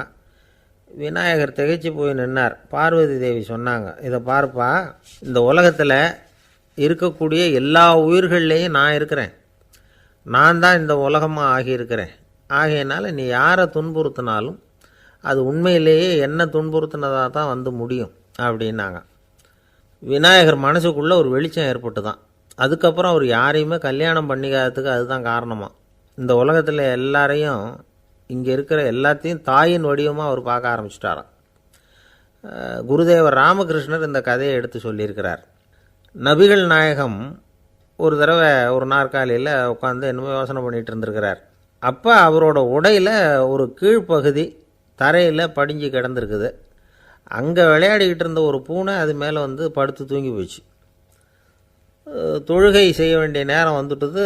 நபிகள் நாயகம் எழுந்திருக்க பார்த்தார். அப்போ தான் பூனை தன்னோட உடை மேலே படுத்து தூங்கிட்டு இருக்கிறது கண்ணில் படுது. பூனையோட தூக்கத்தை கலைக்க விரும்பல அவர். தன்னுடைய சகோதரியை கூப்பிட்டார். ஒரு கத்திரிக்கோல் எடுத்துகிட்டு வர சொன்னார். பூனை படுத்திருந்த உடைப்பகுதி மட்டும் இருக்குல்ல, அதை மட்டும் அதோட கத்திரிச்சு விட்டுட்டு அதுக்கப்புறம் அவர் எழுந்திரிச்சு தொழுகைக்கு போனாராம். அதாவது பிற உயிர்கள்கிட்ட எப்படி அன்பு காட்டணுங்கிறத பெரியவங்க எவ்வளவோ விதத்தில் நமக்கு எடுத்து காட்டியிருக்கிறாங்க. இருந்தாலும் எத்தனை பேர் மனசில் அதெல்லாம் உரைச்சிருக்குது. நாமளும் நம்ம ட்ரெஸ்ஸு மேலே ஒரு பூனை படுத்திருந்தா ஒரு கத்திரிக்கோலை தான் தேடுவோம், எடுத்துக்கிட்டு வர சொல்லுவோம். துணியை வெட்டுறதுக்கு பதிலாக இல்லை அதோட வாழை வெட்டினா என்ன அப்படின்னு தோணும். ஒரு ஆள் ரொம்ப பிரியமாக ஒரு பூனையை ஆற்றுல குளிப்பாட்டிக்கிட்டு இருந்தானா. எப்படி? அந்த பூனையை ஆற்று தண்ணியில் அமுக்கி அமுக்கி குளிப்பாட்டிக்கிட்டு இருக்கிறான். அந்த வழியாக போன பெரியவர் ஒருத்தர் இதை பார்த்தார். இதை பார்ப்பா, பூனையை அது மாதிரி ஆற்று தண்ணியில் அமுக்கி குளிப்பாட்டாத, மூச்சு திணறி செத்து போடும் அப்படின்னு அட்வைஸ் பண்ணார். நீ போய் அவன் வேலையை பார்த்துக்கிட்டு, எனக்கு எல்லாம் தெரியும்னா இவன். சரின்னு அவர் போயிட்டார். கொஞ்ச நேரம் கழித்து அவரே அந்த வழியாக திரும்பி வந்துக்கிட்டு இருந்தார். ஆற்றுல பூனையை குளிப்பாட்டிக்கிட்டு இருந்தவன் அழுதுகிட்டு உட்காந்துருக்கிறான். பக்கத்தில் அந்த பூனை செத்து கிடக்குது. இதை பார்த்தார் பெரியவர். நான் தான் அப்போவே சொன்னேனே அந்த பூனையை ஆற்றுல நினைக்காதேன்னு, அதை கேட்டிருந்தா அப்படி ஆயிருக்குமா அப்படின்னார். அந்த ஆள் கோபமாக இவரை முறைச்சி பார்த்தான். அட போய்யா, இந்த பூனை ஆற்றுல குளித்ததுனால ஒன்றும் செத்து போகல, குளித்ததுக்கப்புறம் அதோட உடம்பு ஈரமாக இருக்குதுன்னு அதை புழிஞ்சேன், அதனால தான் இப்படி ஆயிட்டுது அப்படின்னு நானாம். உலகத்தில் எது எதுக்கும் ஆராய்ச்சி கூடங்கள் இருக்குதுல்ல, அது மாதிரி தூக்கத்தை பற்றி ஆராய்ச்சி பண்ணுறதுக்கு ஒரு ஆராய்ச்சி கூடம் இருக்குது. அப்படி ஆராய்ச்சி பண்ணணும்னா அதுக்கு மூழ்கிக்கிட்டு இருக்கணும்ல. அதனால தான் அந்த ஆராய்ச்சி கூடம் இங்கே இல்லை. அமெரிக்காவில் பாஸ்டன் பல்கலைக்கழக மருத்துவமனையில் அது இருக்குது. அங்கே தூக்கத்தை பற்றி பலவிதமான ஆராய்ச்சிகள் பண்ணிகிட்டு இருக்கிறாங்க. அந்த ஆராய்ச்சி கூடத்தில் இயக்குனராக இருக்கிற ஒரு நிபுணர் அவர் என்ன சொல்கிறார் தெரியுமா? உங்களுக்கு தூக்கம் வரலையா, நீங்கள் நல்லா தூங்கிறதுக்கு தாராளமாக சில யோசனைகளை என்னால் சொல்ல முடியும் அப்படிங்கிறார். யோசனை தானே, காசா பணமாக கேட்டு வச்சுக்கலாமே. உணவு, மனநிலை, தூங்கும் இடத்தோட சூழ்நிலை, படுக்கைக்கு செல்கிறப்போ உள்ள பழக்க வழக்கங்கள், இது காரணமாக ஒருத்தருக்கு தூக்கம் வராமல் போகலாம். தூக்கம் வராததுக்கு இதுதான் காரணம்னா அதையெல்லாம் சுலபமாக கட்டுப்படுத்தலாங்கிறார் அவர். தூக்கத்தை வரவழைக்கக்கூடிய ஒரு நல்ல மருந்து உடற்பயிற்சி. ஆனால் ஒன்று, படுக்க போகிற நேரத்தில் இது மாதிரி உடற்பயிற்சிகள் எல்லாம் செய்யக்கூடாது. கொஞ்சம் முன்னாடி பகல்லையே இந்த பயிற்சிகளை செய்கிறது நல்லது. தூக்கம் வராமல் அவதிப்படுறவங்க பிற்பகல் நேரங்களில் காஃபி, டீ இது மாதிரி பானங்களை சாப்பிடக்கூடாது. மது அருந்துறது கூட தூக்கத்தை பாதிக்கும். வெது வெதுப்பான நீரில் குளிக்கிறது, தியானத்தில் ஈடுபடுறது, ஓய்வாக இருக்கிறது, படுக்கிறது, அதாவது படுக்கிறதுக்கு முன்னாடி ஒரு குவளை பால் சாப்பிட்றது, இதெல்லாம் தூக்கத்தை வரவழைக்கிறது ரொம்ப உதவியாக இருக்கும். இன்னொரு விஷயம் என்னென்னா, தூங்கி ஆகணுமேங்கிற கவலை வேண்டியதில்லை. அப்படி நினச்சி கவலைப்படுறதை விட்டுடணும். தூக்கம் வரலையா, உடனே படுக்கையை விட்டு எழுந்திருக்க வேண்டியது. வெளியில் வாங்க, வேறு ஏதாவது வேலையில் ஈடுபடுங்க, கொஞ்சம் நேரம் உலாவுங்க, அல்லது ஏதாவது ஒரு புஸ்தகத்தை எடுத்து படிங்க. களைப்பு ஏற்பட்டால் மறுபடியும் படுக்கைக்கு போங்க, தூக்கம் தானாக வந்துடும். ஒரு விஷயத்தை மட்டும் நல்லா ஞாபகத்தில் வச்சுக்கணும். படுக்கைக்கு போகிறப்போ உங்கள் மற்ற எல்லா பிரச்சனைகளையும் மறந்துடணும். அது எப்படி சார் முடியும், அந்த நேரம் தானே எல்லா பிரச்சனையும் வரிசையாக ஞாபகத்துக்கு வருது அப்படின்னு நாம் நினைக்கலாம். ஆனால் பழக்கத்தில் அதை நாம் மாற்றிக்க முடியும். கொஞ்சம் முயற்சி பண்ணணும், அவ்வளோதான். இது எல்லாமே ஆராய்ச்சி பண்ணி பார்த்துட்டு அந்த நிபுணர் சொல்கிற கருத்து தான். இன்னொரு விஷயமும் அவர் சொல்கிறார். அது என்னென்னா, உடல் கோளாறு காரணமாக தூக்கம் வராமல் அவதிப்படுறவங்களுக்கெல்லாம் இந்த யோசனைகள் சரியாக வராது அப்படிங்கிறார். அதுக்கெல்லாம் மருத்துவ சிகிச்சை கொடுத்து தான் சரி பண்ணணும். சில பேருக்கு நடு ராத்திரியில் மூச்சு திணறல் ஏற்பட்டு தூக்கம் வராமல் போயிடும். ஊரெல்லாம் தூங்குறப்போ தான் மட்டும் தூங்காமல் மூழ்கிட்டு இருக்கிறது, ஊரெல்லாம் மூழ்கிட்டு இருக்கிறப்போ தான் மட்டும் தூங்குறது, இது மாதிரி கோளாறுகளால் சில பேர் பாதிக்கப்படலாம். காலு தசை முறுக்கிக்கிறதுனால சில பேருக்கு அடிக்கடி இழிப்பு வரலாம். மன அழற்சி காரணமாக சில பேருக்கு தூக்கம் வராது. இது மாதிரி கோளாறுகளுக்கெல்லாம் அதுக்கு தகுந்த மாதிரி சிகிச்சை கொடுத்து தான் சரி பண்ண வேண்டியிருக்கும். எந்த கோளாறும் இல்லாமல் தூக்கம் வரலைன்னா ஆரம்பத்தில் சொன்ன முறைகளை கடைப்பிடிச்சி பார்க்கலாம். தூக்கம் வந்ததுன்னா யோசனை சொன்ன அந்த நிபுணருக்கு நன்றி சொல்லலாம். ஒருத்தர், ஏன் சார் பஸ்ஸில் தூங்குறது கெட்ட பழக்கமானு கேட்டார். இல்லையே, நான் கூட பஸ்ஸில் போகிறப்ப தூங்கிட்டு தானே போவேன் அப்படின்னார் இன்னொருத்தர். அப்புறம் ஏன் என்ன டிரைவர் வேலை வேணாம்னு வீட்டுக்கு அனுப்பி வச்சுட்டாங்க அப்படின்னாராம் அவர். ஒருத்தரை பார்த்து உன்னுடைய நண்பர்கள் யார் அப்படின்னு ஒரு கேள்வி கேட்டு பாருங்க, கொஞ்சம் யோசித்து பதில் சொல்லுவாங்க. அவங்கக்கிட்டேயே உன்னுடைய எதிரிகள் யார் அப்படின்னு கேளுங்க, கடகடன்னு ஒப்பிச்சிருவாங்க. நம்ம மனசு இருக்க அது எப்படின்னா, நம்ம நண்பர்களை விட எதிரிகளை அது நல்லா ஞாபகத்தில் வச்சுக்கும். இது ஒரு ஆச்சரியமான உண்மை. உங்களால் நண்பர்களை மறந்துட முடியும், ஆனால் எதிரிகளை மறந்துட முடியாது. இது ஒரு வேடிக்கையான நிலைமை தான். அழகான தருணங்களை நாம் ஏன் மறந்துடுறோம்? இது இயற்கை. ஏன்னா நம்ம மனசு மலர்களை கவனிக்கிறதில்ல, அதில் இருக்கிற முள்ளை தான் கவனிக்குது. தன்னை காயப்படுத்துகிற எதையும் அது உடனே கண்டுகொள்ளுது. ஒரு தெளிந்த சிந்தனை உடைய மனசு மிக அழகாக உள்ள எல்லாத்தையும் கவனிக்கும். அது நன்றியுடன் உணரக்கூடிய எல்லாத்தையும் பார்த்து குறிச்சிக்கும். இப்படிப்பட்டவங்க வாழ்க்கை இயல்பாகவே நல்லா அமையும். அது ரொம்ப அபூர்வம். மனசில் உள்ள ஒரு சிறிய அமைப்பை மாற்றுவதை பொறுத்து தான் இந்த விஷயம் அப்படிங்கிறார் ஓஷோ. ஒரு யூத கோவில் இருந்து தான், அது யூதர்களின் மடமாகவும் இருந்தது. அங்கே ஒரு தலைமை குரு, அவர் ரொம்ப கண்டிப்பானவர். அந்த கோவிலை ஒட்டி ஒரு தோட்டம். ஒரு நாள் காலையில் அந்த தோட்டத்தில் 2 இளம் யூதர்கள் நடந்து போய்கிட்டு இருக்கிறாங்க. காலையில் 1 மணி நேரம், மாலையில் 1 மணி நேரம் அவங்க அந்த தோட்டத்தில் நடக்கிறதுக்கு அனுமதி உண்டு. மற்ற நேரங்களில் அவங்க மத புத்தகங்களை படிக்கணும், பிற விதிமுறைகளை கடைபிடிக்கணும். அந்த 2 பேருமே தொடர்ந்து புகைப்பிடிக்கிற பழக்கம் உள்ளவங்க. ஆனால் கோவில் மடத்தில் இருக்கிறப்போ அவங்க புகைப்பிடிக்க முடியாது, அது கடுமையான குற்றம். சரி, நாம் தோட்டத்தில் இருக்கிறப்போவாவது புகைப்பிடிக்கலாமா அப்படின்னு ஒரு ஆசை அவங்க 2 பேருக்குமே. இருந்தாலும் பயம். இப்படி கேட்டால் மதகுரு என்ன சொல்லுவாரோ அல்லது என்ன செய்வாரோங்கிற பயம். இப்படியே கொஞ்ச நாள் ஆச்சு. ஒரு நாள் இந்த 2 பேரில் ஒருத்தன் ரொம்ப கலங்கி போய் அந்த கோவிலிருந்து வெளியில் வந்துக்கிட்டு இருந்தான். வந்தவன் நேராக தோட்டத்து பக்கம் போனான். அங்கே இன்னொருத்தன் ஆனந்தமாக புகை பிடிச்சிக்கிட்டு இருக்கிறான். அதை பார்த்து தான் இவனுக்கு அதிர்ச்சி.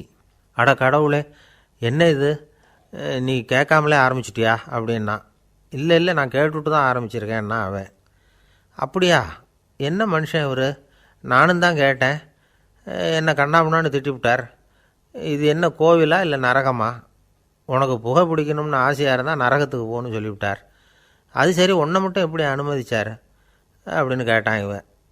அவன் சிரிச்சுக்கிட்டே, நீ எப்படி கேட்ட சொல்லு அப்படின்னா. நாம் இந்த தோட்டத்துக்கு வர அனுமதிக்கப்பட்டிருக்கிறதே ஜபத்துக்காகத்தானே, அதனால் நான் ஜபம் சொல்லும் பொழுது புகை பிடிக்கலாமா அப்படின்னு கேட்டேன்.